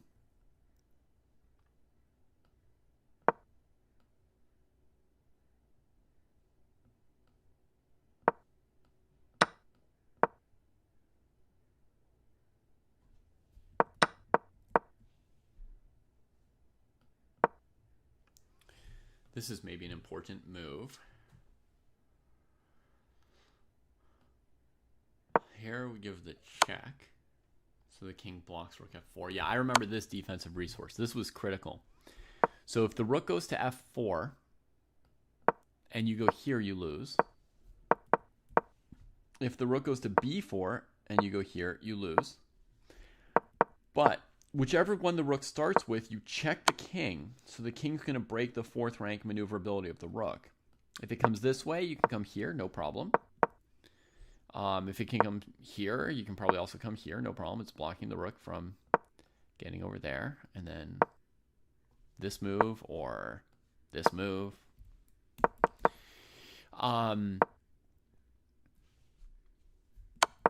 Yeah. And similarly here, you'll give check, and then whichever way the king goes, you'll bring the king up to defend that pawn, and the rook can't get across.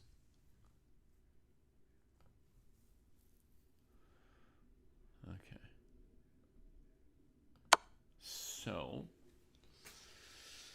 I think Aravind is defending this correctly. This endgame is somehow so confusing to me that even once I calculate a line and think, oh yeah, that makes sense, I then still don't feel like I confidently remember my own line.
Okay, so this is the same idea. E5 takes rook f4. You have the check over here.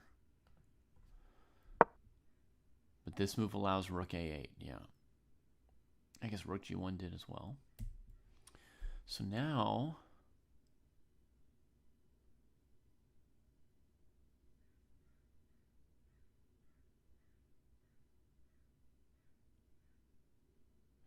do we have time to take before checking? I think we do. Oh, Aravind is confident. He took quickly. So he did his calculation work before, which is good. Good to look ahead. So now against rook here, he'll probably play g6. Against rook here, he might play check and rook back.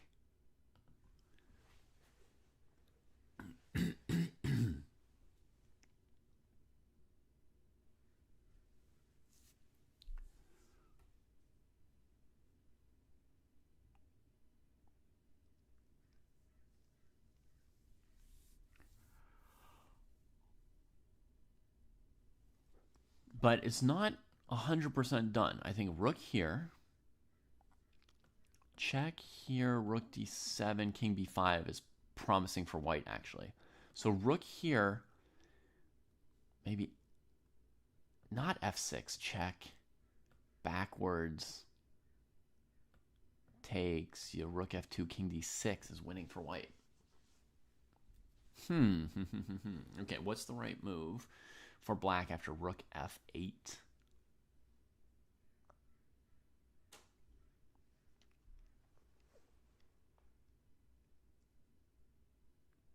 Oh, rook d2 check and then f6 maybe. So, like this. If rook f8, you give check, king back, then f6. If rook check, then you can block.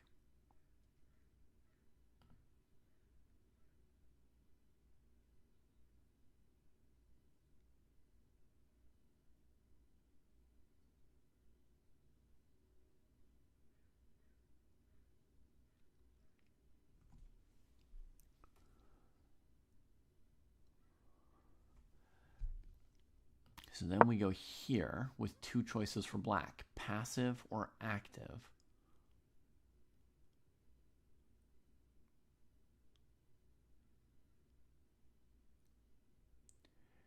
Both look possible.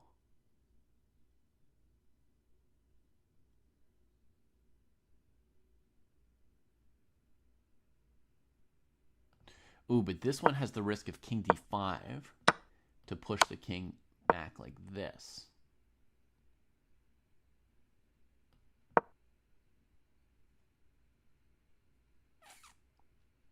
That's actually very risky for black, weirdly, with that king so passive.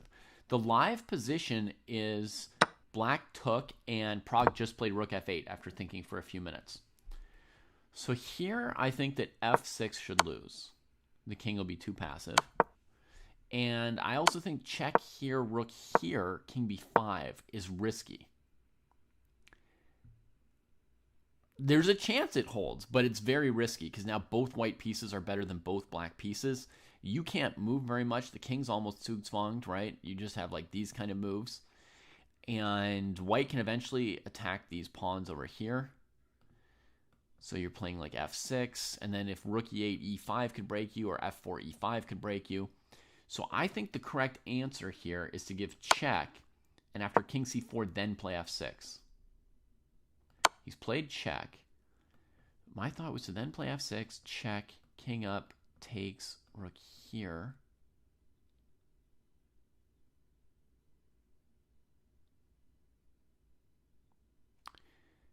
Oof, but that doesn't work for sure either, because after king c4... wow, he's played king e5, by the way. Even after king c4, f6, check here, here, here, here, rook takes e5. I thought somehow black had something brilliant here, but I guess it's enough to kind of do this. The rook's in a good position to restrain these guys, and then just go here. Yeah, that's drawing. Okay. So Prague plays king e5. So if any chink opens up, his king can get into it. Also, if he needs to, he can come back and defend this pawn. So here I was thinking rook d7. That's why I'd gone this way before. Yeah, so rook d7 gets played. And now the king does have a square. Then there'd be check, king here, and no immediate breakthrough. Okay, so black's not quite zugzwang. They have these moves for the king. And white has to keep attacking over here. So presumably he's already played rook g8. He's got nothing else to do. Yeah, he has.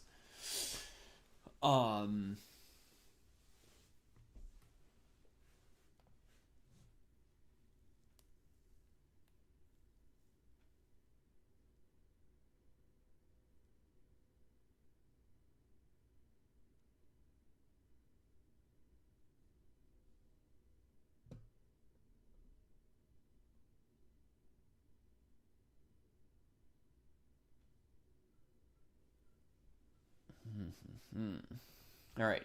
So obvious move is g6, allowing king here. Alternative is counterplay over here, right? Rook takes, king takes, rook here, b5, rook takes, b4, and rook h1 or h8. You keep a 3-on-1, and then you try and defend against that counterplay, which is definitely coming. Hey, Cross. Yeah, I'm doing pretty good today. Yeah, absolutely.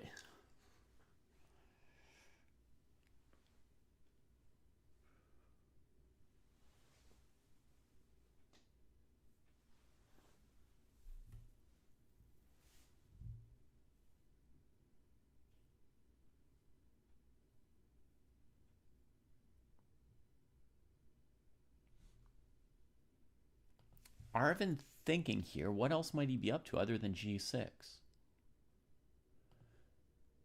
King c6 immediately, rook g7, king c5, just rushing his counterplay. Yeah.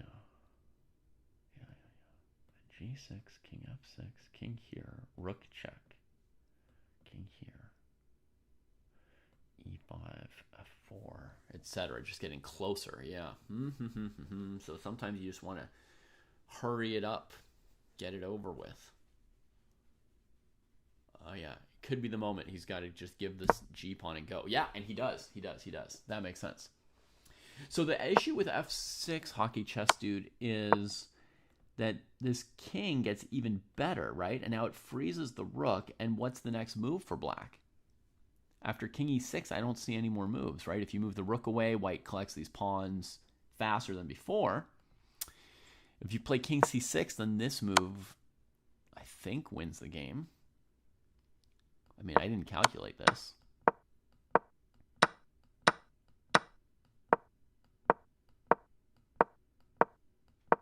But yeah, it wins for white. So yeah, the e6 square is so good that once the king gets here, I think everything's just frozen for black. So, and furthermore, black decided waiting around, they're going to get frozen by the king like this, right? Against this, white can stop all counterplay for now. And then white's going to build up their strength, you see? They're going to get closer and closer with these pawns. So that was like the typical passive move, is just defend this pawn as long as you can. But Chitambaram says, in this kind of a scenario here, at some point, white's going to play, like rook f8, rook f7, king c5, b5, or white's going to play something like e6, pawn takes, king takes, king takes. And so giving white more time to bring these pawns a little further up the board, Aravind thinks that's just going to make life even worse for him when he eventually has to do a race. So he takes now as his best moment to start the race. And so it's going to go, rook g7, king c5. Then white has to win the h6 pawn to have any advantage, which gives black time for b5, rook takes h6, b4. And that passed pawn starts going pretty fast.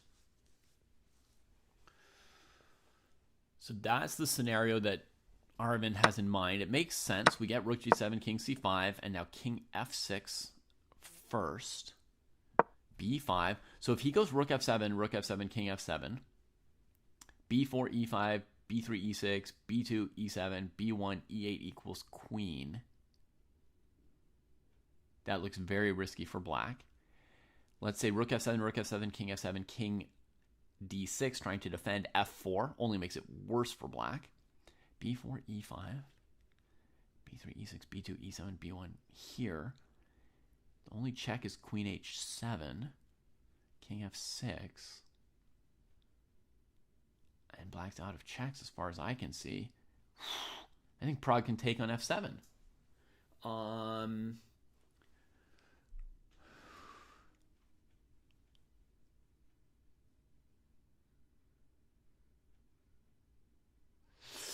Hey, S4 Gaming. No, my advice is still my advice. Still holds. Haven't encountered anything that would make me change my mind about that.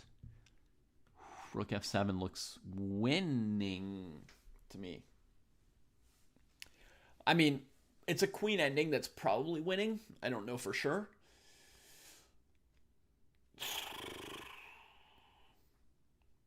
Yeah, you're welcome. Thanks for watching my video, and I expect it will pay off for you. Should be able to gain 900 points or so following that advice, I would expect.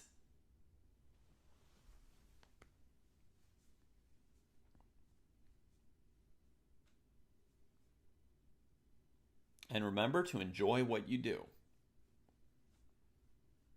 I don't remember for sure if I emphasized that enough in the video. I know I mentioned that like doing things that you enjoy is an exception if it's not like the thing I recommend doing, but definitely one of the most important things is to keep enjoying what you're doing.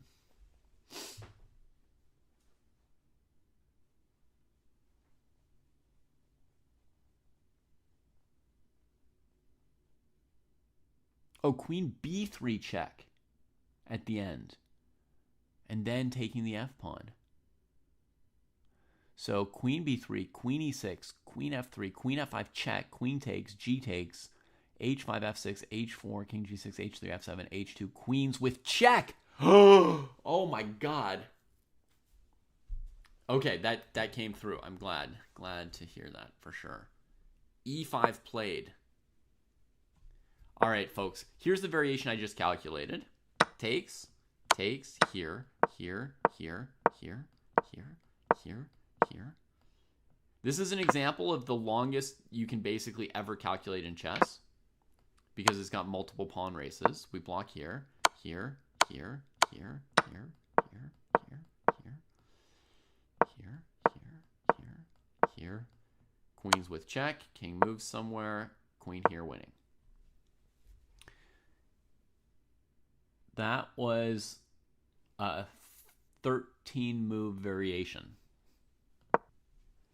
So you can calculate, people often ask that question, right? Like, Master, how deep can you calculate? You know, well, sometimes 2 moves accurately, sometimes 5, occasionally a lot more. It's very rare that we'd look that many moves ahead, but that position is relatively easy to calculate 13 moves ahead. So, I mean, to me, it seems that Rook F7 was winning for Prague, but they have too little time for me to confidently double check. I would need at least 5 minutes, maybe 8 to 10 of just and not chatting and reading chat and all that, you know, to like really be confident. But it looked like Rook F7 was just cold winning right here. Yeah, it's normal for everyone to struggle to calculate, especially beginners. Especially beginners. So now against Rook here, he's going to play F4, presumably. Against B4, maybe he's going to try E6. Is that his way to be like even better than trading rooks? Use that thing.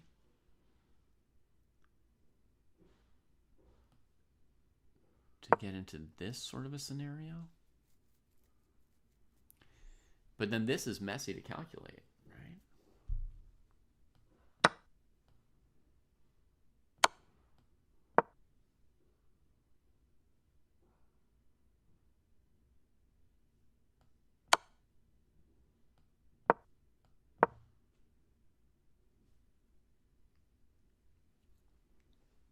Total mess.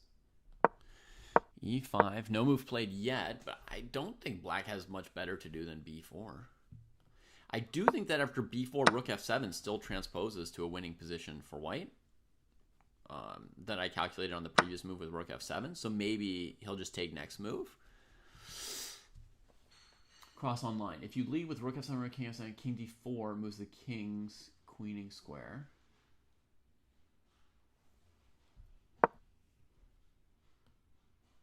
Rook f7 takes. Oh, yeah, I said this was worse, but this might be better because you can't play f4 here. So then you have to go king back, for example. Boom, boom, boom, boom, boom, boom, boom, boom. And then is there some queen move that gets this pawn? That's the issue. There's not a huge supply of checks here, right? In the normal course of events, I suspect white wins this endgame 2 against 1 with queens. This was the endgame that I wasn't like sure of no matter what, right? My general concept was with the white king closer to the pawns than the black king, that this endgame would normally be winning. Black can't trade queens. You know, white's queen comes in the middle of the board. White wins the h-pawn. And black's, checks are in short supply here. But it's not like there's none of them.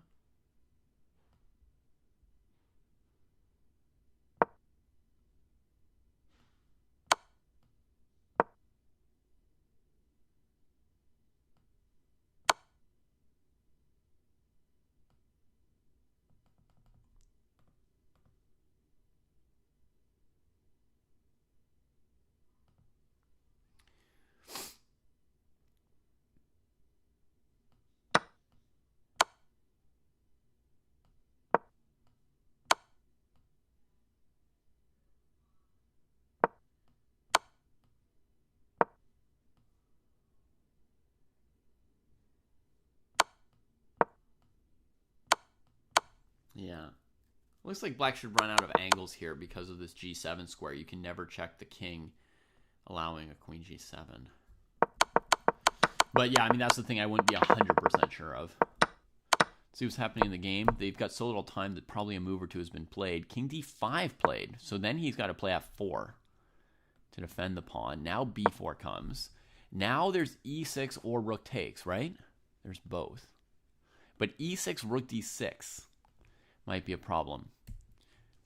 Does rook f7 still work? Rook f7, king f7, b3, e6, b2, e7, b1, queens. And then we have to recalculate the whole queen h7 check there. Queen h7, king f6. I hadn't seen a check there before. Looks like there still isn't.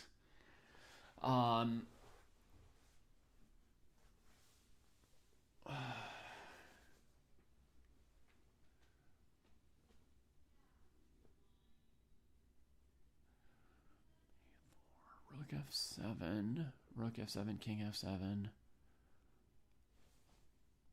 He goes for it. I think it's winning. I think this queen ending's winning. The king's even blocking a diagonal to the white king here. Yeah. I think Prague's played a great endgame here. And it was really fun. We got pretty deep into this rook endgame. We got really close to understanding kind of what's going on with it.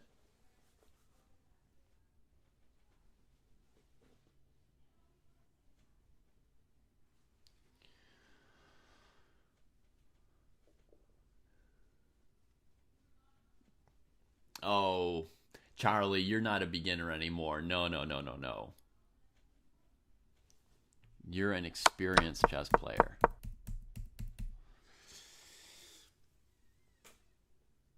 Yes, you can still make some new mistakes now and then. But think of how far you've come, all the things you've learned. No. There's like 100 million ways in which you're not a beginner, you know?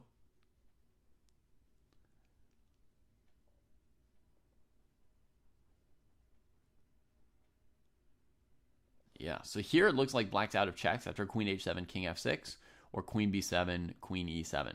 Which means we will get to see this 2 versus 1 endgame with queens. My hypothesis was that it's winning for white.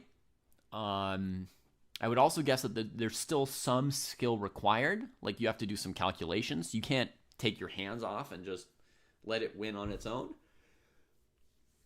But I would guess that it is winning with best play. Yeah, queen g1 gets played, so that's tagging this pawn. And I'd expect a queen centralization, then maybe king over here to go take the pawn with the king. Alternatively, it might be possible to go like queen e5, queen e4, and then f5 and defend the pawn that way and start queening the f-pawn right away. You don't necessarily need to win black's pawn to win the game. This f-pawn could potentially win the game on its own, with your queen covering some diagonals and central stuff, and this pawn blocking checks here. Your king can be snug on g7 or g6, right, with this pawn and this pawn.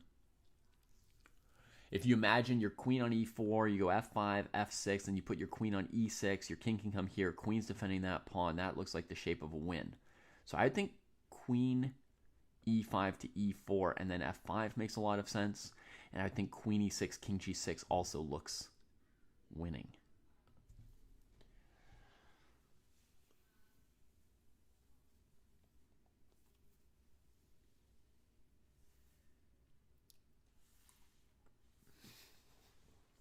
I mean, hockey chess, dude, you just have to understand, maybe some of those people have studied and they told you they haven't studied, right? Like sometimes people exaggerate how little they've studied.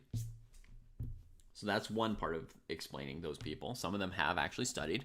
And then you also have to accept that there are some people who have more talent than us for things, or who learn in different ways, you know? Hikaru Nakamura could have just played Blitz and never studied, and he would have become, you know, a very strong grandmaster. And we could have studied for hundreds of hours and maybe not reach the same level. So it's okay that there are some people who have some more talent than us. It's not, you know, doesn't mean we can't enjoy the game. Prague investing quite a bit of time on this move as far as I can tell. It does seem like two very different approaches, right? Queen defends the pawn and the king goes after this pawn, or queen centralizes herself and then just concentrates on pushing the f-pawn. I would probably go for that, but it's basically just instinct.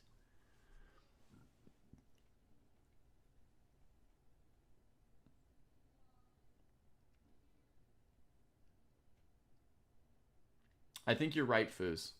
Yeah, white would have to play a different move there than queen e6. In the position you're talking about with a pawn still on f3. Would the black king be on d4, though, in that position? Was the black king on d4 in that line? Hikaru's stepdad is a great chess coach, right? So surely he did other things. Okay, queen e5.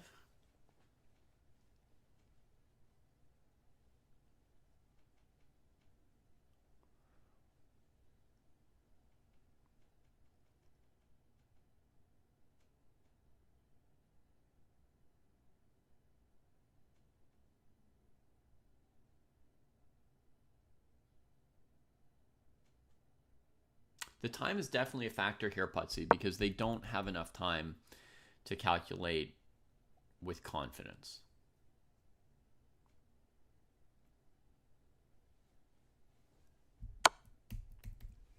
So Prague uses my first idea, queen e5, e4, and then f5.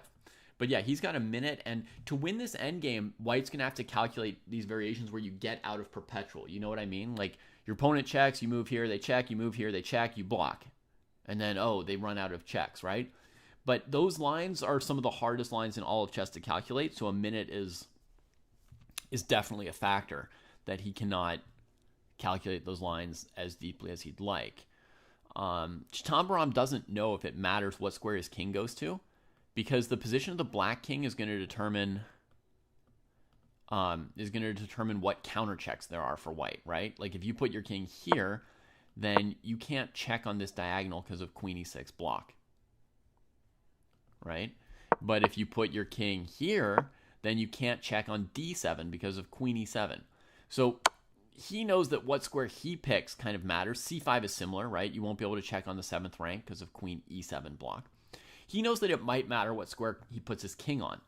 Unfortunately, he's lost no matter where he puts his king, but because he's thinking about it, and it might matter, and it might make things easier or harder for Prague, by thinking about it, he's giving Prague some time to think, you see?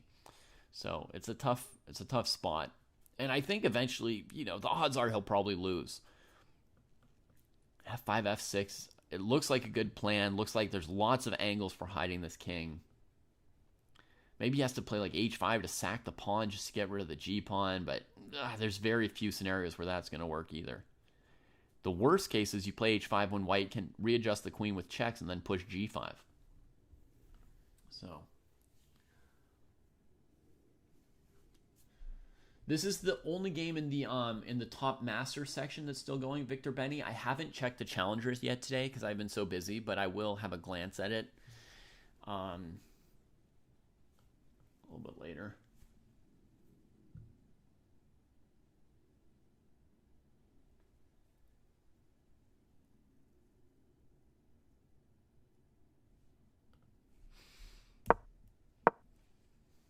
Okay, Cheetah gets low on time.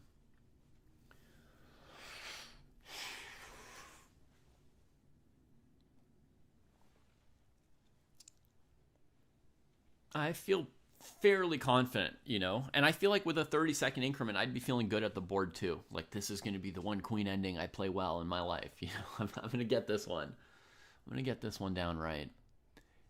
It's within reach. The queen's centralized. This pawn's coming. This pawn provides extra covered angles. In theory, without these two pawns, this position is a win, I think. F5, F6. But very, very tricky. I think these pawns help white quite a lot. So I'm pretty confident it's winning. Chooses B5. So he can check here. And he can check here. But also the king's going the furthest away possible. Now, I would just play F5 very quickly if I were Prague here. Surprised that he's thinking about this. Oh, because there's queen A7. A check has been revealed immediately. Okay, so F5, check, king here.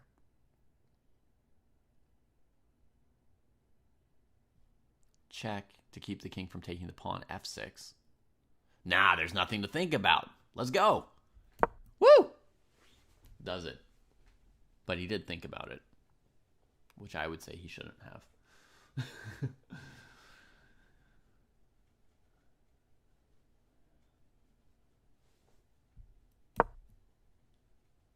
There's that pawn sack trying to open up checks against the king on this file, right? It's desperation. You're definitely lost down 2 pawns, but he's trying to create practical chances by having that file open for checks. And this is where if I were white, I would love to somehow check the king enough to play G5. But I don't really see how to do it. You could also leave this pawn. And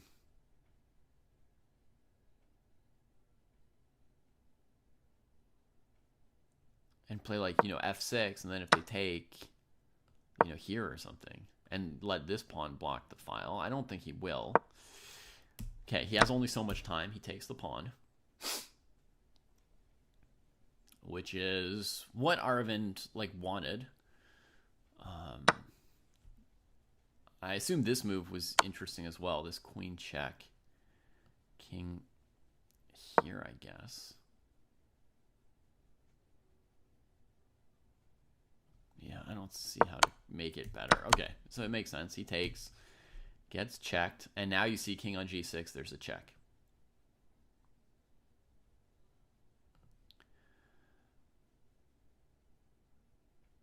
So maybe now he does this.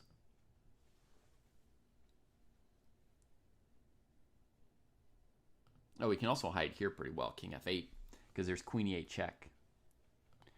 So you can go here. Can black queen H7, yes, but then queen E5, F6, looks fine for white. Yeah, king F8 looks good to me. 10 seconds for Progsy.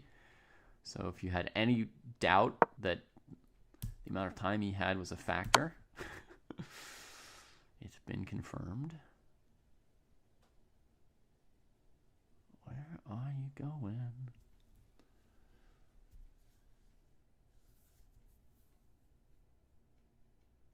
Ooh, I would have to do some digging, Shirogrov. I'm not sure that I know where it is right now. And he repeats. Repeats while losing time instead of gaining time.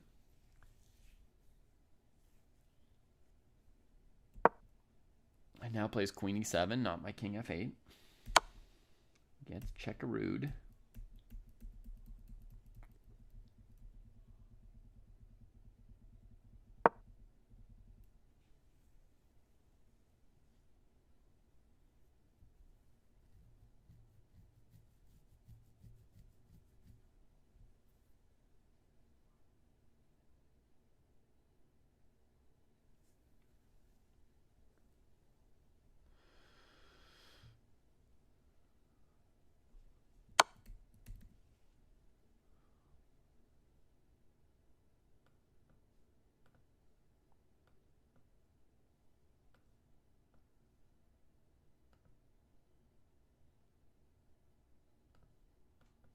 Check here, check here.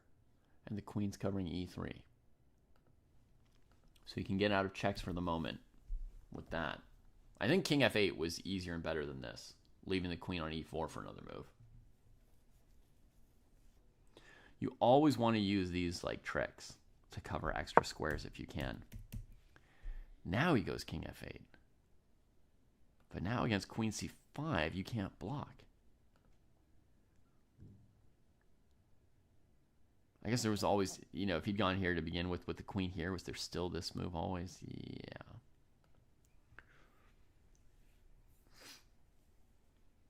Queen c5 played.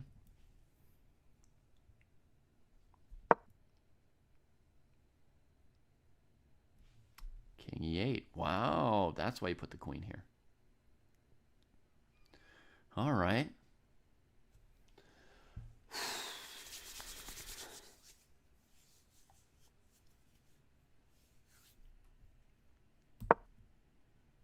King there, making room. Now you want to move this pawn, I think, but then check here. Then you're all in on that. Ay, ay, ay.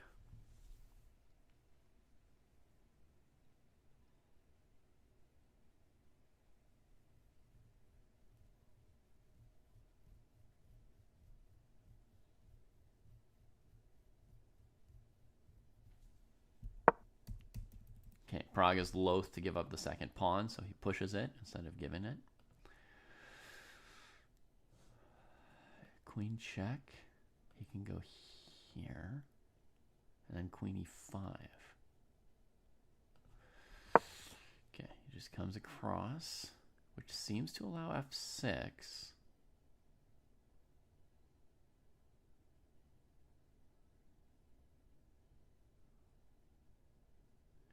Queen check is also interesting. King has to go to b4. Queen d4, king here. And the king just runs away from the area. Yeah. So we don't want to do that for black. Right now the king can't run, so this makes sense. But he's wondering about this move too. No, queen takes. That's the whole point. So f6. 30 seconds for Prague. Where's black going to play if f6?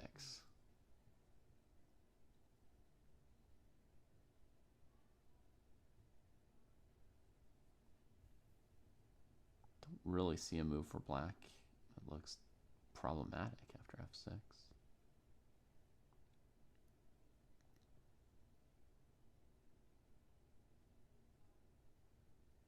Yeah, f6 is fine. 4 seconds left. Good God. 2 seconds left. And finally, he plays it. Check.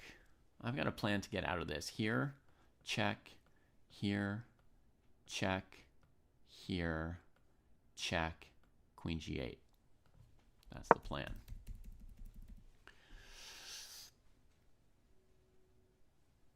Man, it would be fun to play this game, wouldn't it? Less nerve-wracking than watching it. More fun just to play it yourself. You can't be flagging it, Sweet Blues. You're not allowed to lose this position as white. You can blunder a draw, but you're not allowed to lose.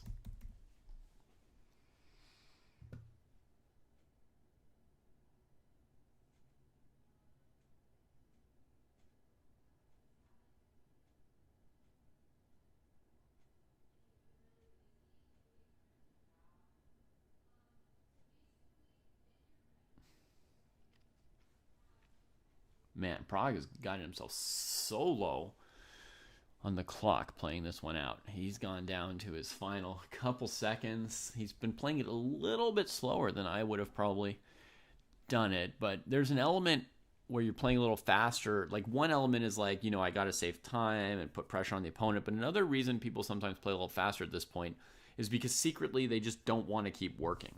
They're just like, let's hope that works. You know, a little bit of just hoping. So he does show great psychological toughness.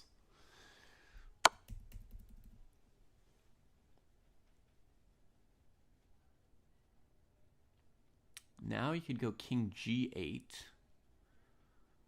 And then it would be queen g1. And then king h8, getting out of it, like we said.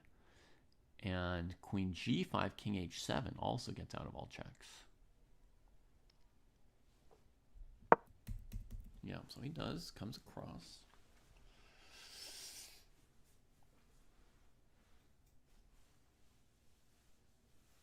You've won with a rook against a queen? What?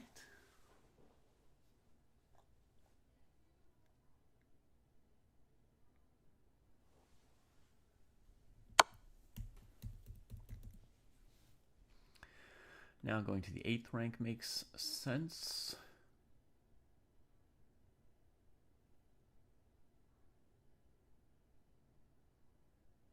This one is also okay, but there's queen b1 there. I think king h8. Oh yeah, king h8's definitely right. King h8's definitely right, because even if they attack your h pawn in some variation, you can play f7 and defend it. Goes down to 8 seconds again on the move, so putting everything into it. Skewers, huh? Skewers. 4 minutes for Aravind.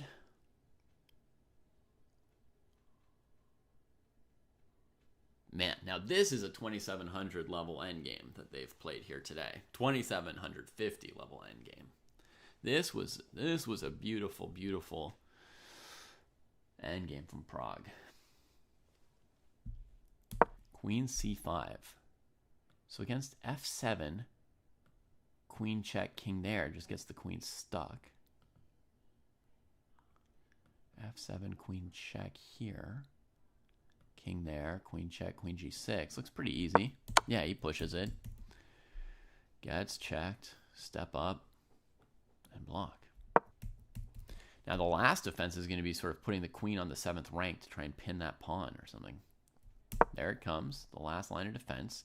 And now you can play queen f6, covering the long diagonal, and then put the king on h8. Easy as you like.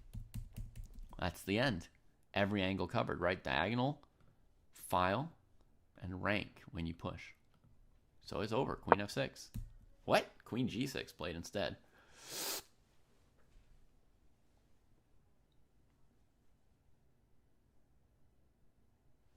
Resignation came in.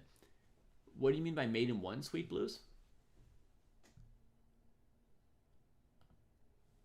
Good game for Prague. Congrats to him. Not winning this tournament anytime soon. He's only at 4 out of 9, like Gukesh.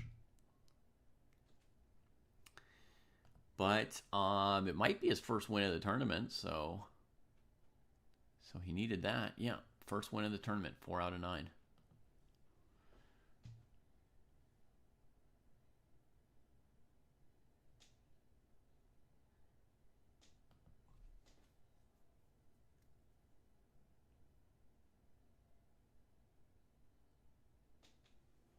H7 mate in one.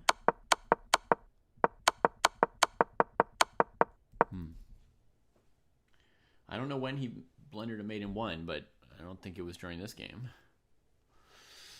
that we were watching. This was a nice game. Now, again, what you see here is a high percentage of decisive results for a tournament of this level. 4 decisive results, 3 draws.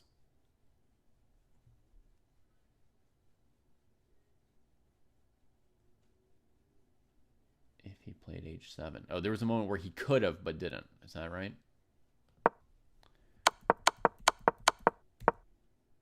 Right here, he could have. Ah. Prague missed the chance to blunder this. Yeah, even this, it's like hard to get mated as white, right? But it could be a draw. Yeah, very hard to get mated as white. When your opponent only has a queen, you have to set up like a really special self-mate. Or let their king wander all the way over there to help. But yeah, that'd be tough. That'd be tough. I haven't seen this game. I'm going to quickly look at this game between the two leaders because they're the leaders. I don't know if they played hard against each other or not today. So we're just going to quickly have a look and see.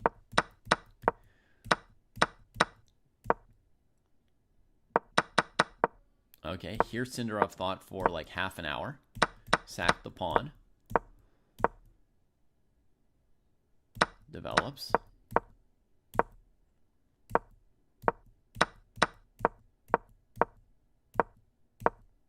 Kicks that piece around, tries to crack the light squares for the bishop. Okay, now it's pretty safe. Why doesn't black just take back, keeping their extra pawn? Who knows? White could also still move the rook, so they both opt into that thing. He makes a knight. Style. Style. Could have made a bishop, right? And said 3 bishops. More than the bishop pair.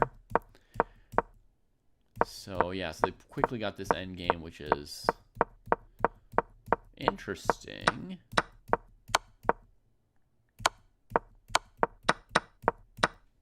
White avoids a repetition.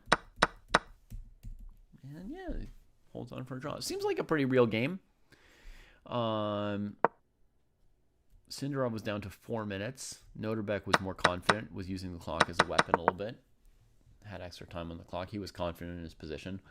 So it seems like it was Sindarov who really tried to win that game. He used all his time trying and couldn't break through.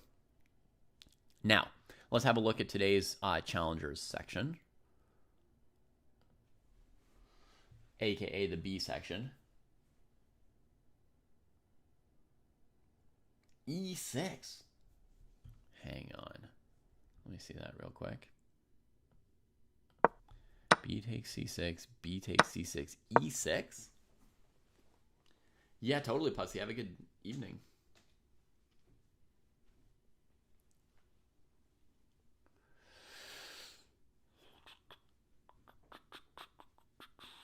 Why would knight takes be so bad? Be so bad, be so bad.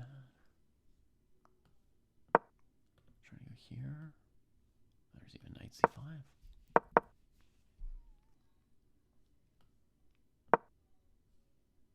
I guess it's just slower to untangle stuff now.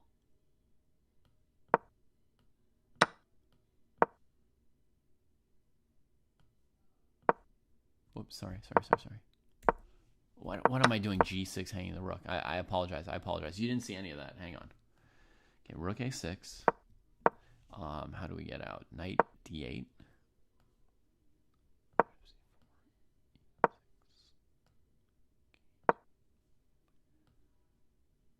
Interesting. Pozitsyansk. Whenever that bishop comes out, you get this. And black stays. That's weird. Huh. Hard to be sure, but that is weird. And I can see how there's some difficulty for black. Let's go to round 9, see how Oro and Carissa did. Oro lost. Again. Wow, he's lost like 3 games in a row? Faustino. 3 games in a row. Oof. Rough. Carissa stops the slide with a draw.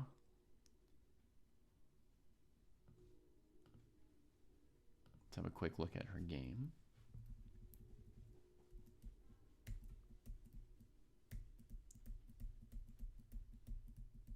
It's a very simplified position. Bibisara playing it like an engine.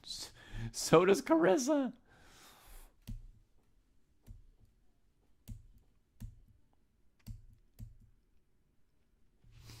Oh, love it. They're both playing fabulously here. Really trying to get knights off the board.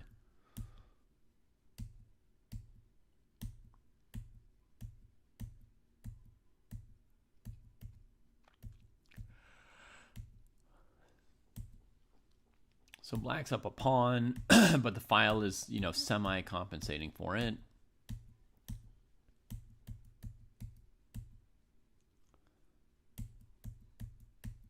Goes to the rook ending, hoping to press. Still up a pawn. She should be like winning here, Carissa.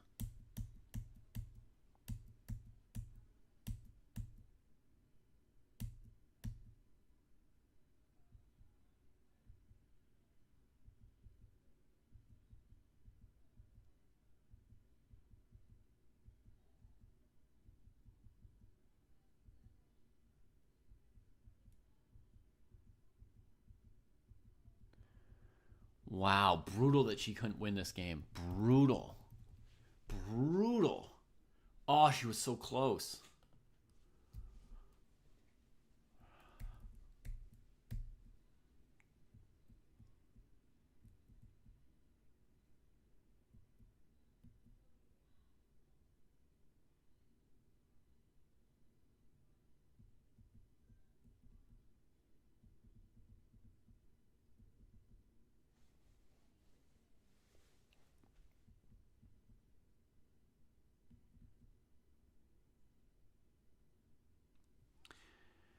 If she brings the king up here, there's this check. So she comes here first, then black gets behind.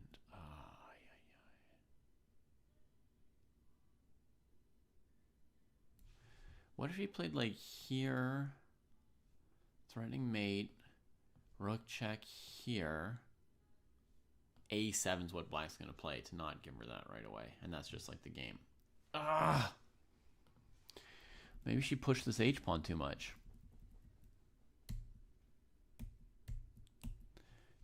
Like, just take. At this point, right?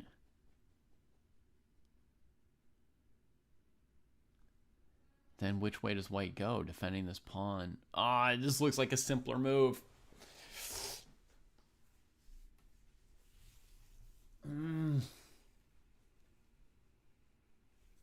Okay, well, presumably we try to improve the king in this direction, right? Then I'd be inclined to go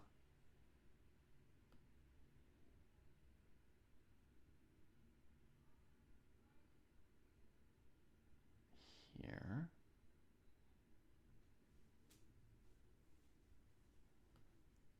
Could possibly get checked, but who knows if it matters.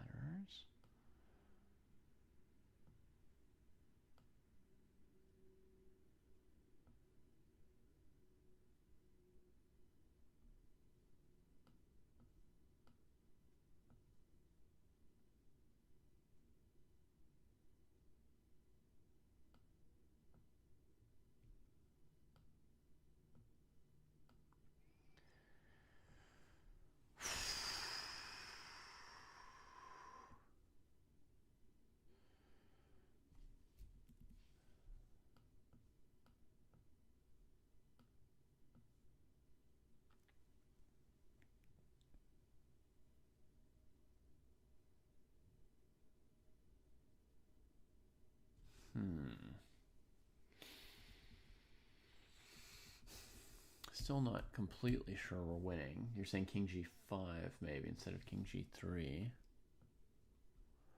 Right, keep the rook there. Now if you push, the king does get over still. Feels like what you want to do is this. It depends on the position things evolve.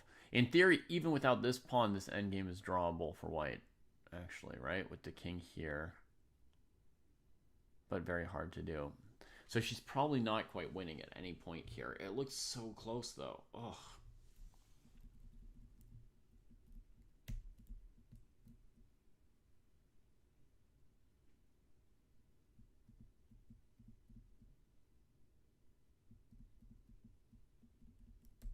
What's this tempo for? Oh, that was just to keep the white king from approaching. If this moved, the white king was going to keep coming over here, see? Yeah. Okay, yeah, maybe it's one of those rook endings that's never quite winning. Ugh, but she played a good game. She played a good game.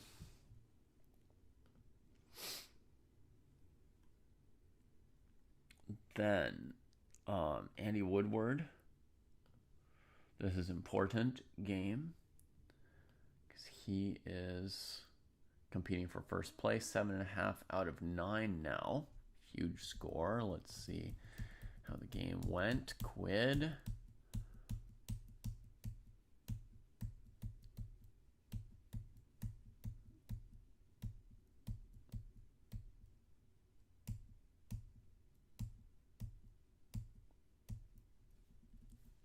Why does this provoke him?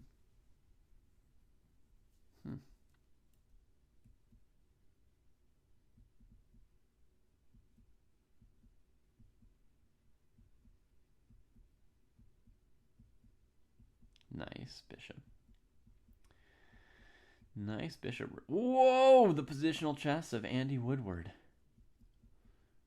Oh la la. Hell of a game. Hell of a game, Andy. Oh, it's beautiful. Dang. Oh. Beautiful. Beautiful.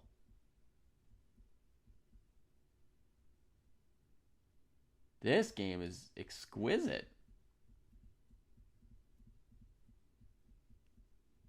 Dang.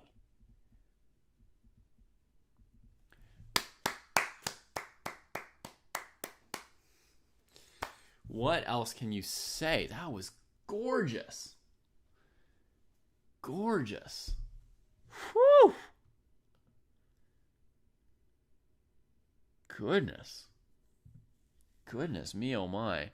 Oh, and the other guy who was in first was Mark Andrea Marizzi, and he lost today. Max Warmerdam has been getting warmer. He started off very badly with 3 losses in his first 4 games. Now he's up to about an equal score. I think of him as like a pretty good player who'd have his chances in this field. Unusual Queen's Gambit. I've been playing positions like this recently. I don't think they're very good for white, but making something work.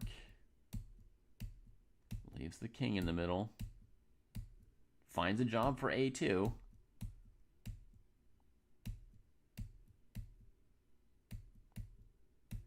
A little bit of a pawn mask coming. Bully the knight from F6.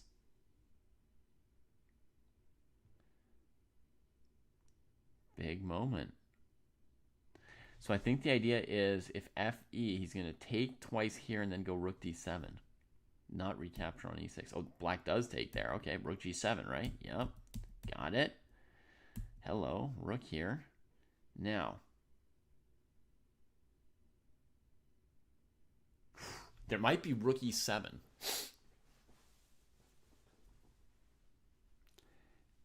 There might also be F6. F6. F6. Oh, yeah, F6 wins a piece. Doesn't play it. Oh, man. Maybe his move's even more winning, but this move wins, right? Game over. That's a nice move. That's a nice move, Bruce. Right into the square that's defended by 3 pieces, right?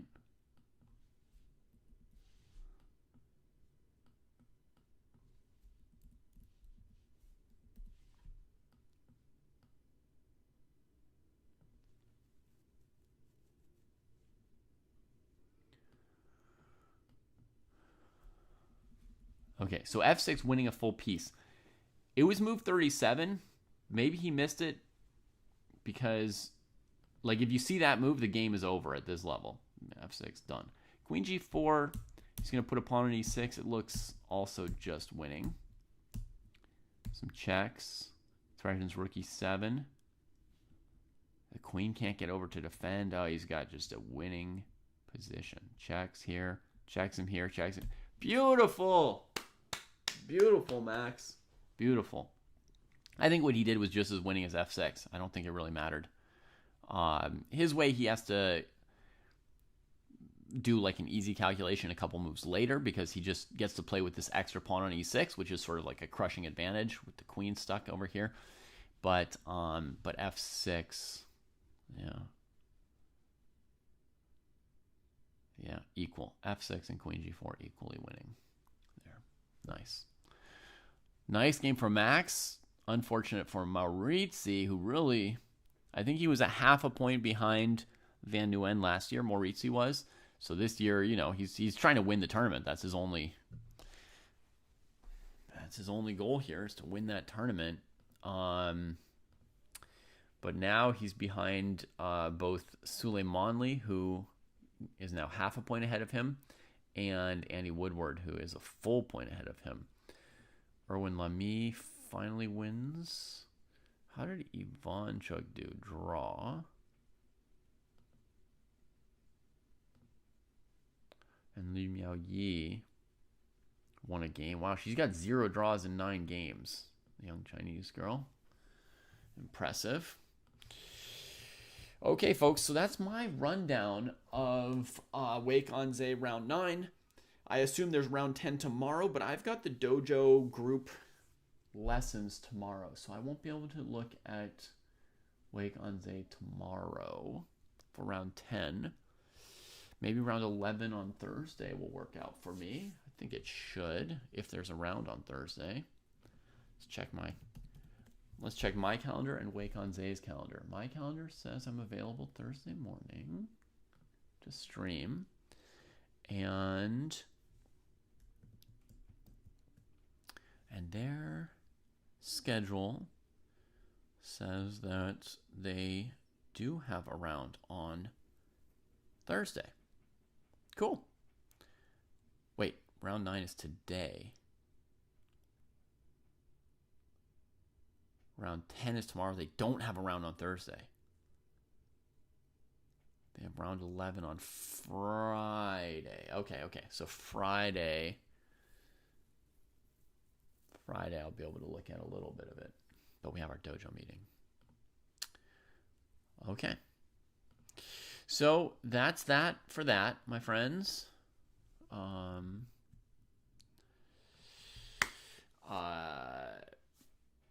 Enjoyed the round very much. Hope you did too. It's been a great tournament so far. Keep watching it if it's entertaining you.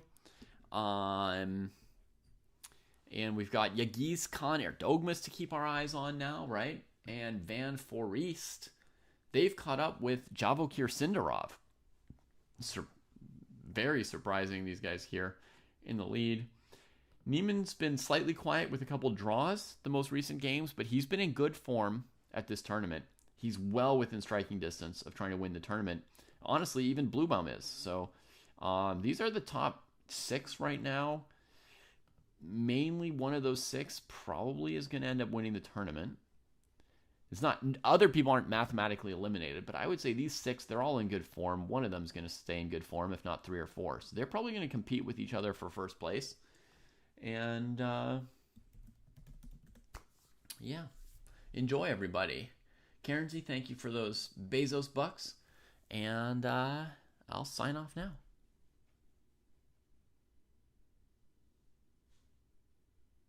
Oh, and I should send a raid, actually.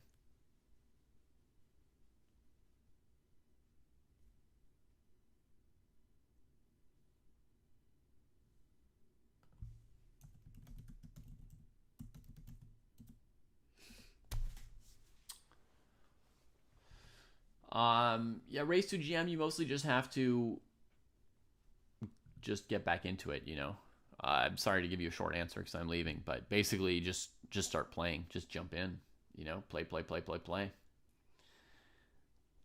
And it'll get you back. Be aware that you're rusty, and rustiness normally manifests as double checking, being a little bit slower, a little more time pressure, a little less confidence, a little more double checking your variations, causing time pressure. So just be aware that that's going to be like a tiny little extra weakness that you're dealing with at first, and it'll also go away just as you log more games. You'll get your confidence back. So, cheers.